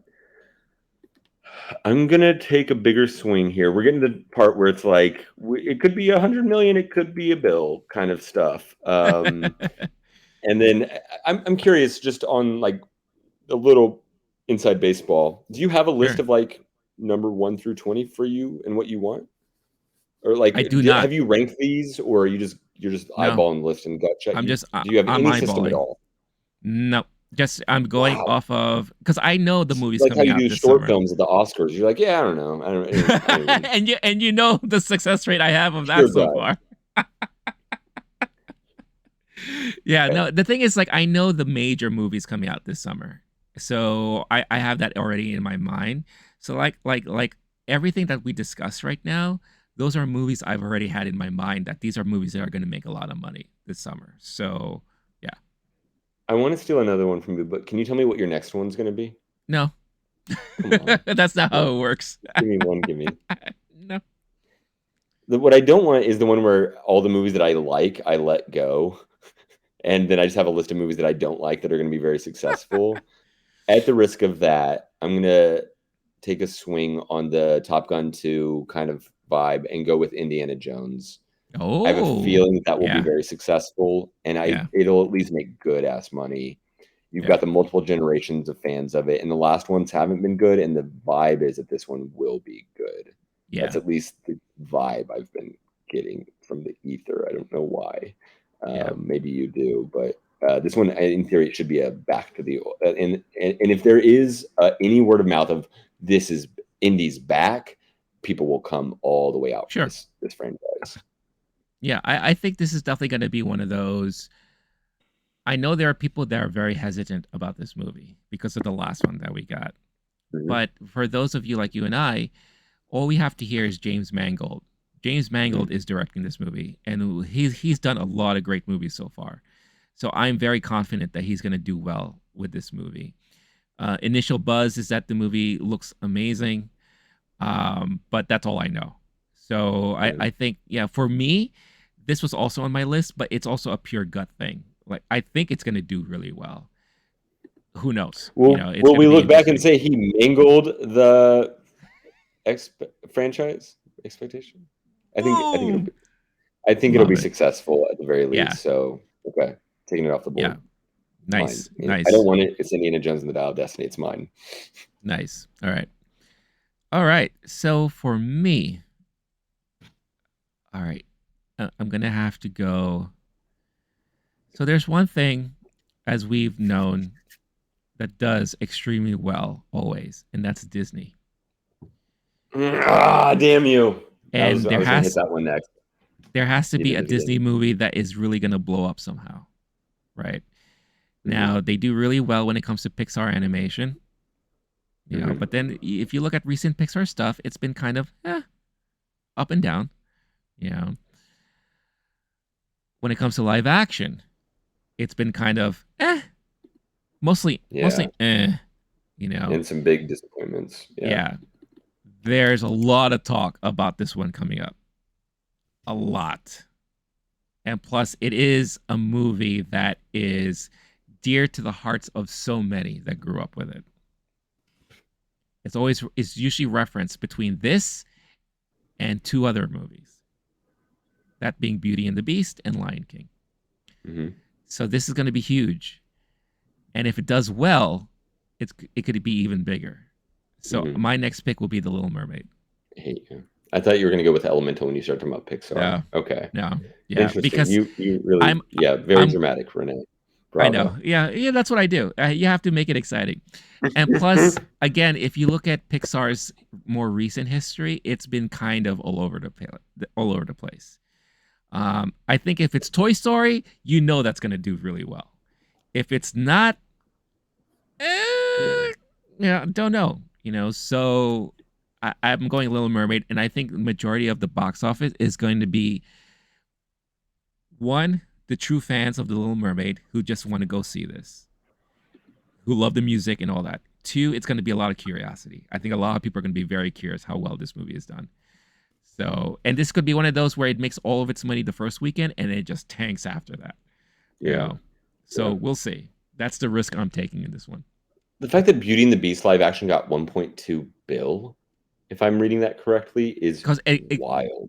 global too. You have to think Yeah. of the global market. Yeah. Yeah, this will do Yeah. well globally. Yeah. Yeah. And you also get the thing where it's multiple generations, which there was Yep. before the live action Lion King turned out to be a bust. There were people who were saying it might be the most successful movie of all time because you get the Yeah. multiple generations and it's so beloved, classic franchise, like great IP, and it just didn't work that well. There's a lot of talk about it. There's also I recently saw people meme dunking on how the animals look. There's people Yeah. talking about how it's like too dark and like we're not gonna be Yep. able to see that well underwater kind of thing. And like you might have a Sonic the Hedgehog problem where if they didn't fix Yeah. Sonic, no one was gonna see that damn movie. It ended up doing Right. pretty good. Possible, similar to Lion King, that it just doesn't feel nice to look at weird looking, uncanny animals that you used to love and now are kind of freaked out by, Yeah. like a Hall of Mirrors, or there's some version of that, like a Disney ride or something, where it's just kind of like it's kind of creepy. Yeah. So yeah, we'll see. We'll see. I would have picked that one next. You've done that to me a Yeah. couple times now, and I'm tired of it. So I'm gonna need you to start telling me what you're picking next, so that way I pick them before. But Yeah, and also to say one last thing about Little Mermaid too. The big thing out of CinemaCon was that they showed Melissa McCarthy as Ursula singing the song that she sings, and according from what I read, it tore the house down. People were oh blown away wow, by it. So wow, they're saying now it's almost as if she was born to play this role. So whoa, okay, who knows? all right. Now you got me on my back feet. Okay, on my heels. There's a phrase there. I'm gonna go. This is not necessarily my guess of what will be most successful, but I want it. I want this one on my list. Mhm. I'm a Letterboxd bro. I'm going Oppenheimer. Nice, nice. I don't know how to feel about that. With Christopher Nolan and box office history, there was also the problem where his last one was a pandemic bet that didn't really pay off. Yeah, My gut is that this will be globally do very well, but I also don't know. It's the kind of movie we might hear stories like, oh, it got pulled in these countries because of the political messaging of it or something like that. I don't know what to expect. I don't think Christopher Nolan is playing the box office game himself. I think he's making whatever movie he wants. And some of those yeah, have been among the most successful movies of all time. And some of them are they're all successful, basically, especially in a box office way. But is it going to be that level? I am Mhm. so excited for this one. I'm taking that one off the board. Just because I want it in my collection, and I'm hopeful about it. Yeah. No, that's a great choice, I think. Again, Nolan does movies for box office. He does it for cinema, and Mhm. I think again, almost like Cameron, I don't think you should ever doubt Christopher Nolan when it comes to box office numbers because he does movies for the theatrical experience, Right, So right. I think this will do really well. It's going to be one of those where I may have to watch this in the theater because that's how massive it is. That's how, whatever. So I think good call on that one for sure. Thank you. All right. Are So for we? my Oh, this is your fifth one. Is this that will be right? my fifth. Yeah. So Okay. with my next pick, we'll be halfway through our list. So with this one, okay, I'm gonna go out on a limb here. All right. You've heard me say it already before. I think this year's Top Gun Maverick or Everything Everywhere All at Once could very well be this movie. I'm going with Barbie. Jeez, I that was my think next one. I hate I you. think Barbie has the Mm. potential to be a surprise hit that Mhm. everyone's going to be talking about for the rest of the year. It has a lot of things going for it right now. It has Greta Gerwig directing, Noah Baumbach who helped write the script. You have Margot Robbie, Ryan Gosling, Simu Liu. You have a great cast. Already great buzz surrounding it. Warner Brothers is all in on this movie to the fact where at their presentation at CinemaCon, you had executives dressed up in pink suits and tuxedos promoting this damn movie. I think this could be a surprise for a lot of people this summer. I think you're right. I was going to pick it next, and I Yeah. my gut was to take it above Oppenheimer, Hmm. but basically, this movie has to hit a couple demographics in just the right way, and if it Sure. flops on that parlay, it's Yeah. not going to be successful in that big box office way. But if it Very true. hits like teens, young women, parents, like if there's a version of this movie where it's successful across the board, and also the amount of talk on it, like once the Barbie trailer drops and it became a meme where Yeah. for my Instagram for 2 days was everybody was doing their picture as a Barbie and the The Barbie who Barbie, does it. yeah, Yeah, yeah. Which is that smart says a because lot. again, it's they're the people, the public are doing the marketing for this movie. Yeah, So it's in the minds of everyone at this point. everyone knows what a Barbie is. Like it's Yeah, just could be its own word. yeah. Um, I have a feeling that this one will, at the very least, it'll have a great opening weekend Oh, I for hope so. sure. I hope Yeah. so. Yeah, Okay. yeah. All right. Not feeling good about anything after this. So all comes with a grain of salt. I'm going to go with TMNT. I don't want it. I don't know why. Ooh, Think it's going to be good, interesting. but the box Okay. office predictions seem to like it.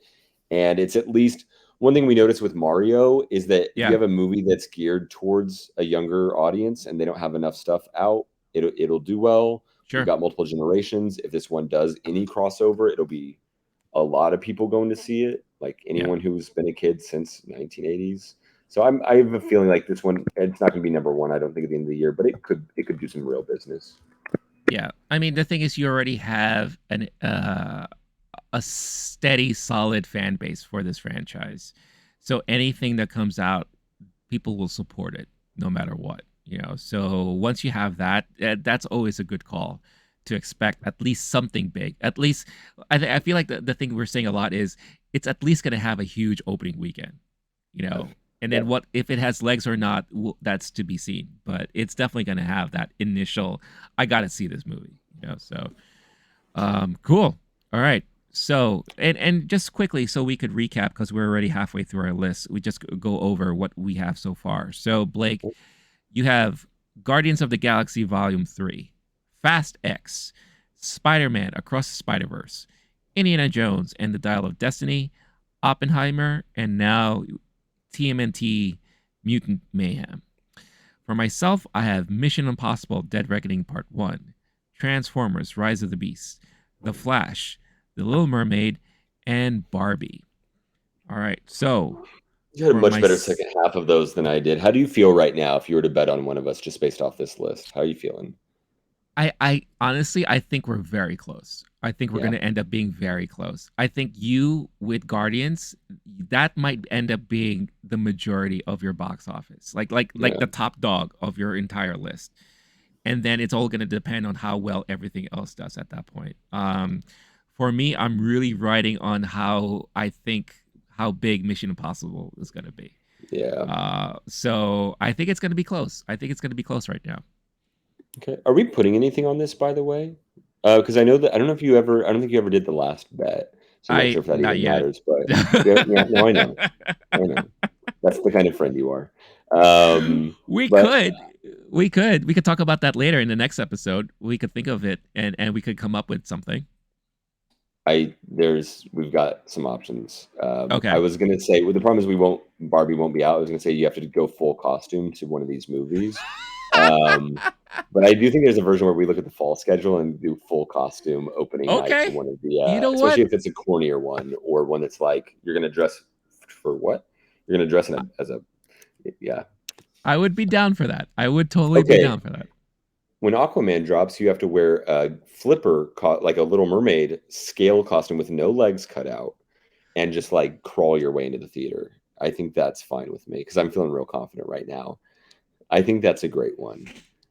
Okay. Or you have to do the Willem Dafoe ponytail and a Willem Dafoe mask Oh up my front. god. That's The crazy. real hero of the first Aquaman movie. So I think that should just be the thing for both of us. Like whoever loses has to dress up like that Just for or yeah, Aquaman. or just yeah for a whole week. For a whole week. Another fun one is you dress up to the rival franchise. So you go to the Marvel movie in a Warner or in a Oh DC my costume, god. or vice versa.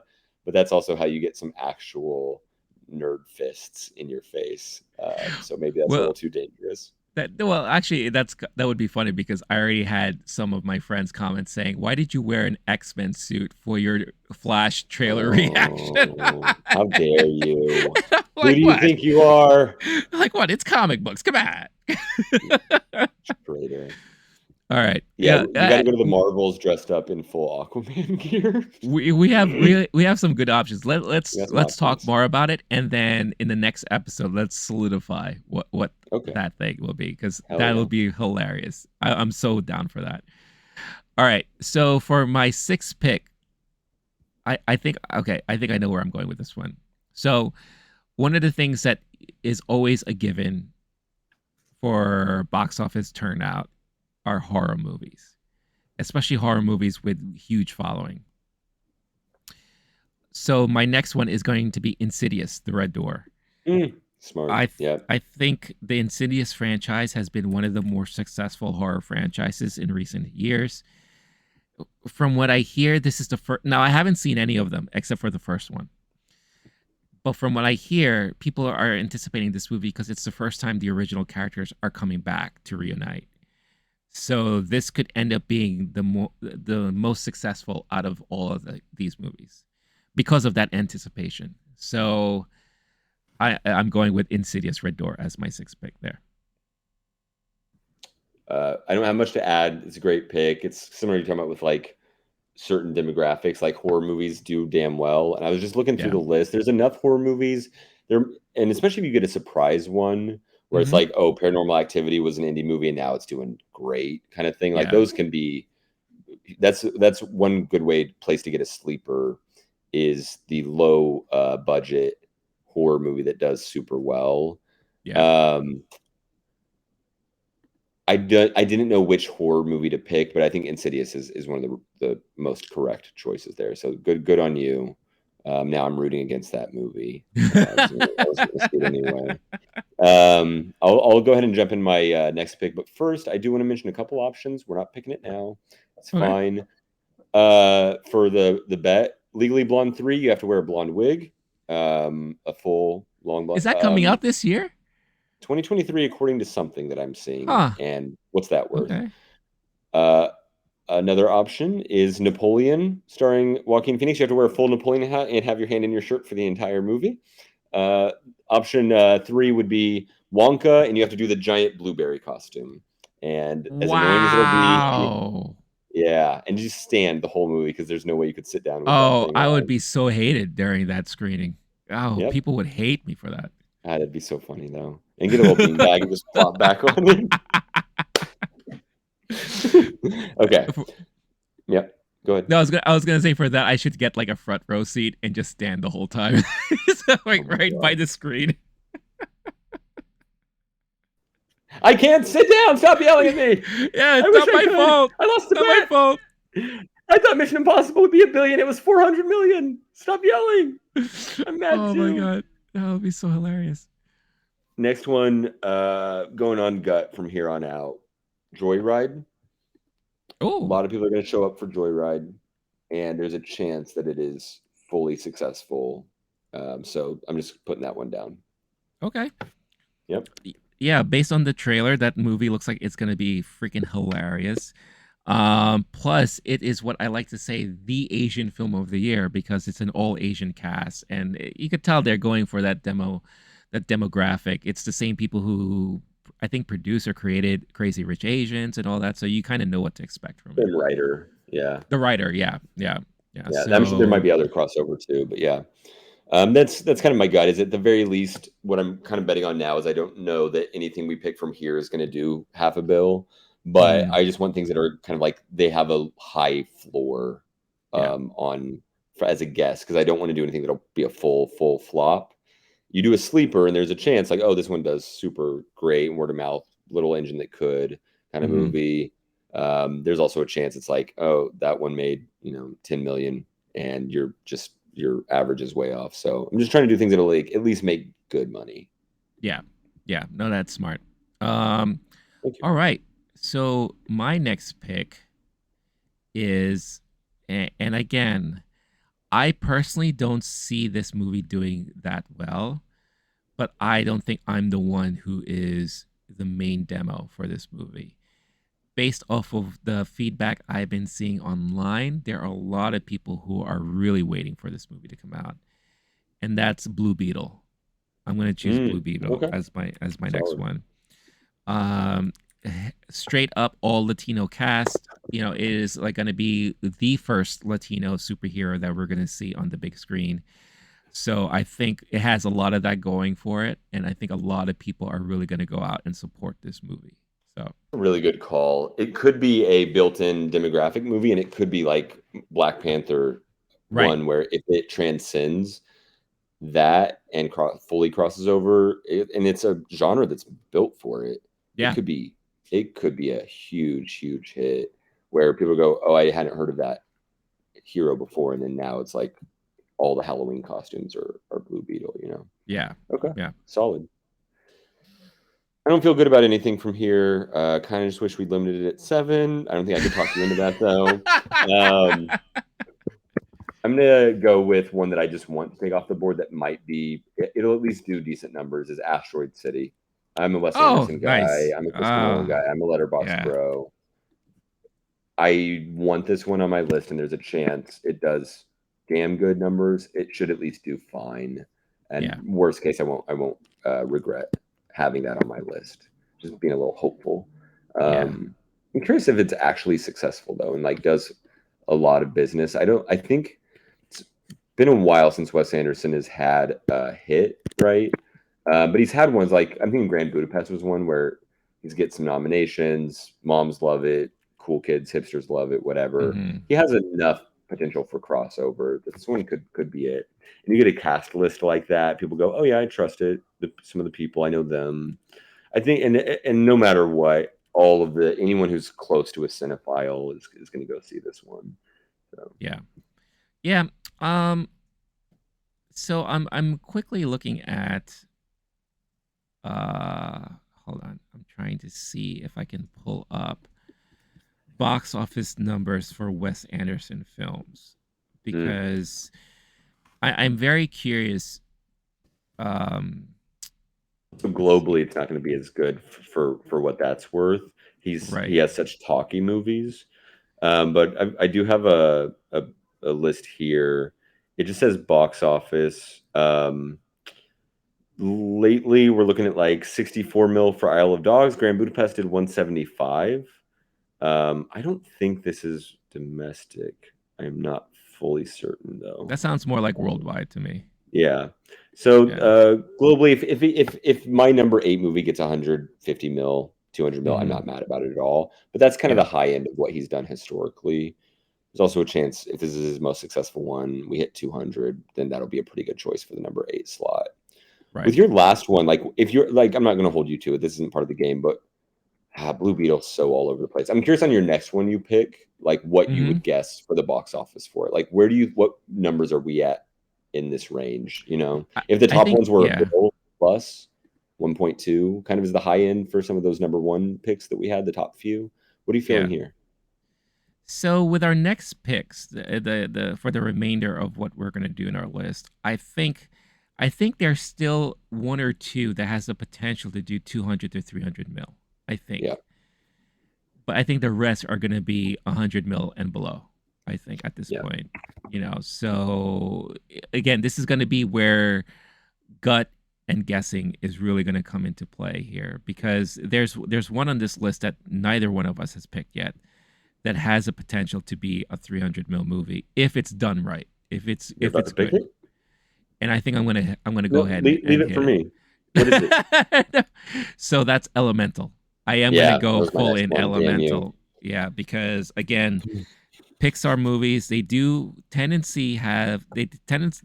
have a tendency to do well, but if the movie itself isn't great, then they flop immediately after opening weekend.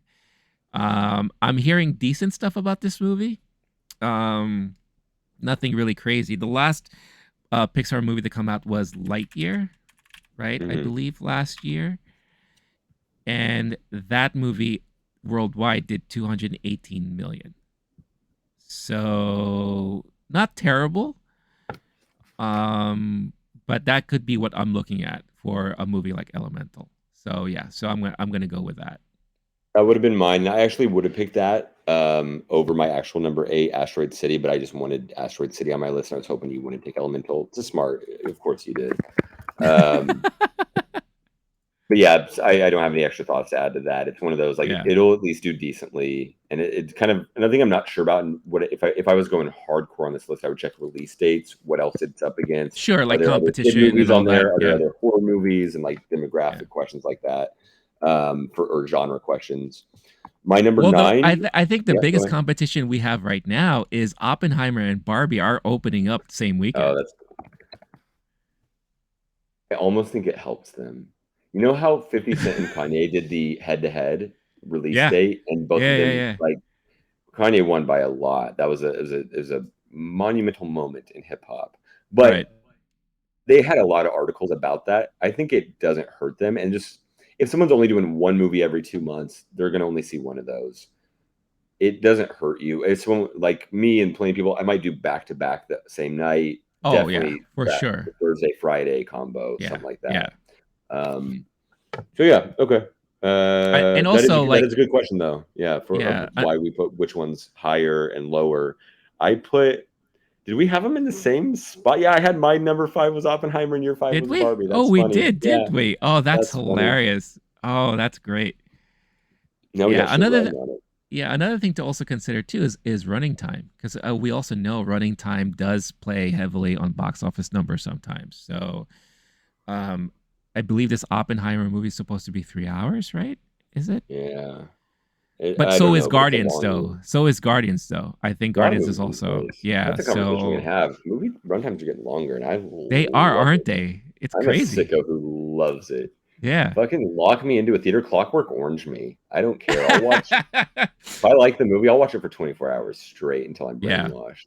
Yeah. That Plug doesn't me bother in. me at all. Yeah. Yeah. Okay. Um,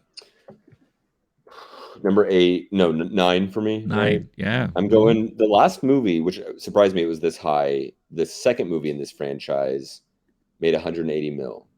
Okay.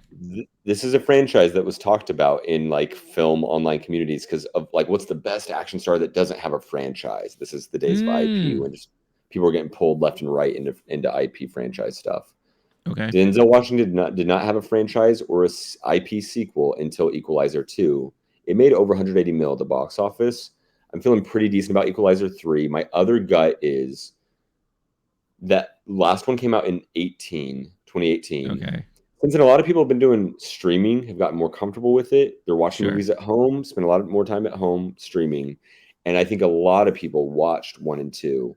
I remember seeing those and thinking, holy crap, these are actually really fun and good movies. It's not quite John Wick, but to me, it's kind of on the level of like, Mm-hmm. hell yeah, fist pumping, quality action movie. If enough, like, it's almost like the last few years could be good word of mouth for Equalizer, even though it didn't transcend into like huge box office success. Yeah. But there's a world where in the last 5 years since the last one came out, a lot of people saw one and two going, oh, I like Denzel, I'll check this one out finally, and then now they're game for number three, and the box office from before doesn't even show it. So this one could be a good bet. At the very least, I think it'll do all right. It's a Denzel Yeah. movie. It's an action movie. I personally really enjoyed one and two a lot, and it could do some like it could be among the highest box office ones in this realm of the Yeah. draft. Yeah. No, I mean that's not a bad pick at all. The fact I'm actually surprised that they're up to a third in this series Yeah, already, you know. But Denzel is Denzel, you know, and at CinemaCon they awarded him lifetime achievement this past week. Um Cinema owners, they love him, studios love him, all that, you know. They're what is it? The tagline for this movie is it looks like he finally met his equal. mm. Get it? Mm. Yeah. Yeah. And this also sounds like it's promised to be, I think, the final in this franchise. So it could be a lot of people just like looking to see, okay, how is this whole thing gonna close out, right? So yeah, I that's a pretty it's just like the whole it's also like another conversation that people have now about the older actors doing the action films now, like the Liam Yeah. Neesons, you know, you ever Denzel's now doing it. Gerard Butler constantly still does this stuff, you know. The So, Expendables and the Red franchise are both yep, just what happens if we get a group of old famous people to do an action movie. yep, Yeah. yeah. So that's always like a big draw there. So, okay, good stuff. So for my ninth pick, yeah, this is where it gets really, Mhm. really challenging. This is literally where my list falls off, especially because you took a couple that were lower on my list, but it was Mhm, like 15 that I was pretty confident, like these are going to do good. Everything yeah, after this is like it could go either way. right. Um, all right. I'm gonna go. I'm gonna go crazy balls to the wall here. Don't do that. Whatever you do, don't do that. I Well, don't even know I'm what not. that means. I'm not gonna show it on camera, but Oh gosh. I think I'm going the Meg too. Huh. I have So that on my short list. Okay. yeah, I think this is one of those movies that is so batshit crazy that people have to go to the theater and watch it, and they're probably gonna go to the theater stoned, drunk, on mushrooms, whatever the case is, and they're just gonna have a ruckus of a time because this is the type of movie that I think will do that.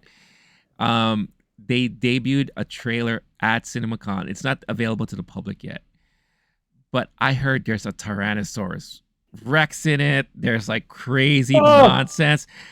It's just batshit crazy from what I'm hearing. And I think it's gonna be like Cocaine Bear, where a lot of people are gonna be like, I have to freaking watch this craziness, you know. So I think it's gonna be one of those, especially with the younger crowd. So I don't feel yep, good about what's about to happen. This is my last one. I don't like last that. I one. liked it when I Yep. had a couple. I was like, okay, I can mess around a little here. I don't think you and I are going to pick the same last one. There's nothing I can do. It's not like you're going to steal anything from me after this. I'm glad you picked Meg too. That was on my short list. The ones that Mhm. I'm kind of looking over are Book Club, The Next Chapter, Harold and the Purple Crayon, The Machine, Blackberry. Like this is Uh-huh. the level of movie we're dealing with now. Yeah. I don't feel confident. I kind of want to go like I should probably go horror. I should probably go like something genre-y with a low floor. I'm not. What I am going to do is a demographic type movie is Book Club: The Next Chapter. That's going to be my 10th. Mhm. I don't want it on my list. Don't feel Oh, that so great you about are it. doing that. I am doing that. Wow. Okay. Hey, you know what? I don't discount or disqualify that choice because again, it's a demographic choice. The last This one made is perfect. 104 mil, Yeah. 70 of that being in the US, 105 global. I Yeah. think that there's going to be my grandma and mother are both these kind of folks. They're like, oh, what's at the movie theater for me? It's a Tuesday. I don't have much going Yeah. on. Me and the girls are getting together. We're doing dinner and a movie. Oh, it's book club time. Yep. Yep. That's that choice. So it's not going to blow up. I kind of want to do a sleeper. I kind of want to do one that might really show out at the box office, Hmm. shock everyone. There's not many of those options left. I'm going to go with a safer bet for my 10 spot, and hopefully this will be how I eat your lunch. And I No. was thinking for the punishment, if Oppenheimer came out later, I would ask you to go to the theater dressed up as Babam from Mario movie, and maybe a mushroom, like a toadstool, like a mushroom hat, like a toadstool hat on your head. I think that would be a cute outfit to wear to Oppenheimer. I got a lot of ideas here, Renee, and I Okay. hope I win and I get to choose something ridiculous for you. All right. Well, we will see. We will see. Again, our list can go either like many different ways, all depending on how the reception is for any of these movies are. So we'll definitely see. But for my last pick, all right.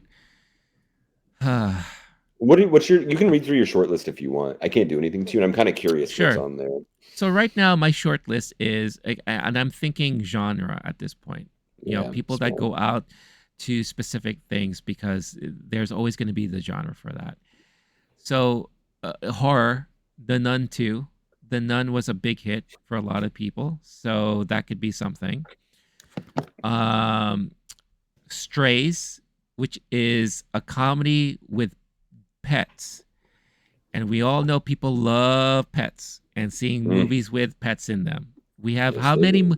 If you look at every year, we've had at least one movie about a dog Does running damn good away, too. and they do great. Yeah, So, with now you add absurd humor to it, that could be a whole other level of things, right? sure. So, we don't know. I like that. Um, Other things to look at is looking at horror, but independent horror. So, like A24, you never know when A24 may have a big hit. Talk to Me looks like that could be a crazy romp of a horror ride right there. And True. word of mouth could spread, and people are like, you have to see this. You have to see this. You don't know. Um, and then there's always Disney, right? Disney, they seem to do well with box office. And Haunted Mansion, even though it doesn't look appealing to me, I know. could be a good family film. Horror, not horror, obviously, but it's called Haunted Right. Mansion and kids Yeah. movie. Yeah. That was one of the top ones on my list for sure. Yeah. So that's my short list right now. Um What's the Boogeyman? That says it's Disney. it's a Stephen King movie. It's like a horror mystery type of movie. Yeah. Interesting. Yeah. Okay. I mean, it Um did pretty damn well. it There's a did. lot that I'll there's get a it. lot It here that are did. like safe. Okay, thank you. What's your pick? All right. I'm going to go with Strays. I'm gonna Cool. go ahead with these are the people who love watching dog videos, pet videos on Facebook, Instagram, all that stuff. Now they're saying absurd shit that you and I say. I Every time the trailer pops up in the theater, people are laughing, they're cracking up. So this could be a fun date night movie. This could be like a crazy weekend movie. This could be a movie where a bunch of college dudes go out and watch something together after smoking a bowl. It could be like any of those things. So I am going with Strays. I am so glad you picked that. I just checked, and I would have picked this sooner. Nun, the last Nun movie, made 306, I three hundred thought sixty so. million. Yeah, I thought so. Yeah. Dumb money. Like Yeah. for a 10 pick, I would have picked that for the record. Strays is Yeah. solid, but also Will Ferrell's box office in recent history, not very good. Not He's very had good. 2 Netflix movies, Spirited and Eurovision. He's got 40 million for Holmes and Watson. Daddy's Home 2 did 180. This might be more that type. Yeah, The first Daddy's Home did 240. Get Hard 111 million. So actually, these aren't actually terrible. It's just by the old Will Ferrell standards, these are sure. terrible. Okay. Yeah, Okay. and Honestly, I solid think pick. the saving grace here is that you're not seeing Will Ferrell, and if people are tired of That's so seeing Will sad, but Ferrell's you're right. shtick, Yeah. then they don't consider this to be like a Will Ferrell movie. Yeah, his voice is in it, but you don't see him, right? And the same thing could be said about Jamie Foxx too. Like Jamie Foxx has kind of been up and down recently, right? But one thing that he's funny at is what he says. So I think his dialogue will really carry this movie and all that. So I don't know. You're right. Maybe I should have gone with Nun too, and I was very much thinking of it, but I should have. That's for sure. but But no, this is actually a safer bet. I'm yeah, looking at his box office history. It's more that the quality of comedy is disappointing. He still yeah, does numbers. yeah, He's got like Anchorman was 90 million. He had higher ones with like Talladega Nights, the next one, 162. right. That's good. Blades of Glory, 145. But even recently, he's doing 175 mil for Daddy's Home. He's doing 172 million for Anchorman 2. Like Yeah. late stage Will Ferrell's still holding it down. It's just no Hey, one like it doesn't have the acclaim that it did before. yeah, Okay. yeah, he does it Solid, do. solid, So solid 10, yeah, solid 10 pick. but it's gonna be interesting to see what happens. So let's just recap real quick for everyone. So for Blake, his list here: Guardians of the Galaxy Volume 3, Fast X, Spider-Man Across the Spider-Verse, Indiana Jones and the Dial of Destiny, Oppenheimer, TMNT Mutant Mayhem, Joyride, Asteroid City, The Equalizer 3, and Book Club The Next Chapter. For myself, we have Mission Impossible Dead Reckoning Part 1, Transformers Rise of the Beast, The Flash, The Little Mermaid, Barbie, Insidious The Red Door, Blue Beetle, Elemental, The Meg 2, and then Strays. It's funny. I'm noticing now. I'm the one that has the most franchises on my list, right? Which is really interesting. But that doesn't always mean it's gonna equate to box office numbers. So yeah, there You're you good have at it. these things. I think the other thing that I wouldn't bet against is one, you're going to see some of my movies because I took movies that you like, and that'll just be Yeah, funny when you give money to my side of the bracket, and I'll love that. I'll be like, oh no, did you like? Honestly, you should buy a ticket for another movie and sneak in, but it's harder these days with the assigned seating. that is The true. other the other aspect of it is that you don't know how much money I'm going to pay on Oppenheimer and Asteroid City. So if I need to juice my numbers, I'm going to just keep going to those movies over. Like Interstellar was like, oh, that's too long. Oh, I could almost not even sit through. I was like, I saw it 6 times in theaters. You don't know how committed I am to my fucking film Twitter bro ass lifestyle. So I'm going to be juicing these numbers, especially if I need some last minute help. Don't worry. Hell, for his last movie, we freaking rented out a damn theater for it. So look at all the money we gave him for that. Tenet theater rental. Great Hell yeah, memory. that was awesome. I wish Some we could do more. that again. If the Yeah. prices were the same, I would do that in a heartbeat. Hell yeah. To So honestly hear more box office memories and fun like we've had. yeah. Or road trip, movie road trips and stuff. Oh, so It's been yeah. a journey, that's for sure, Oh Renee. yeah, hell And yes, I'm it has excited been. to see how this summer goes.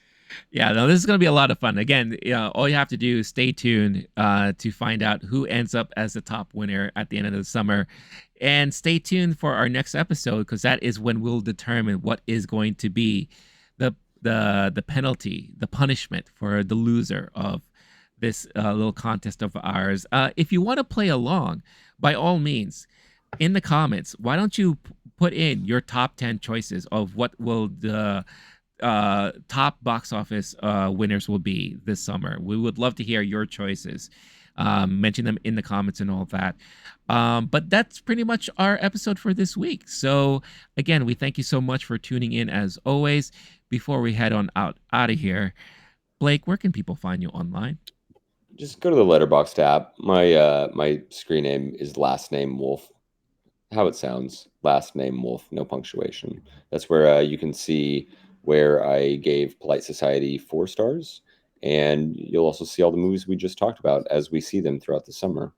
And you'll watch my score for any Christopher Nolan movie just go down over time after I see it 6 times. I'm like, well, it got really. The third time it was great. The seventh time it's a little tiresome.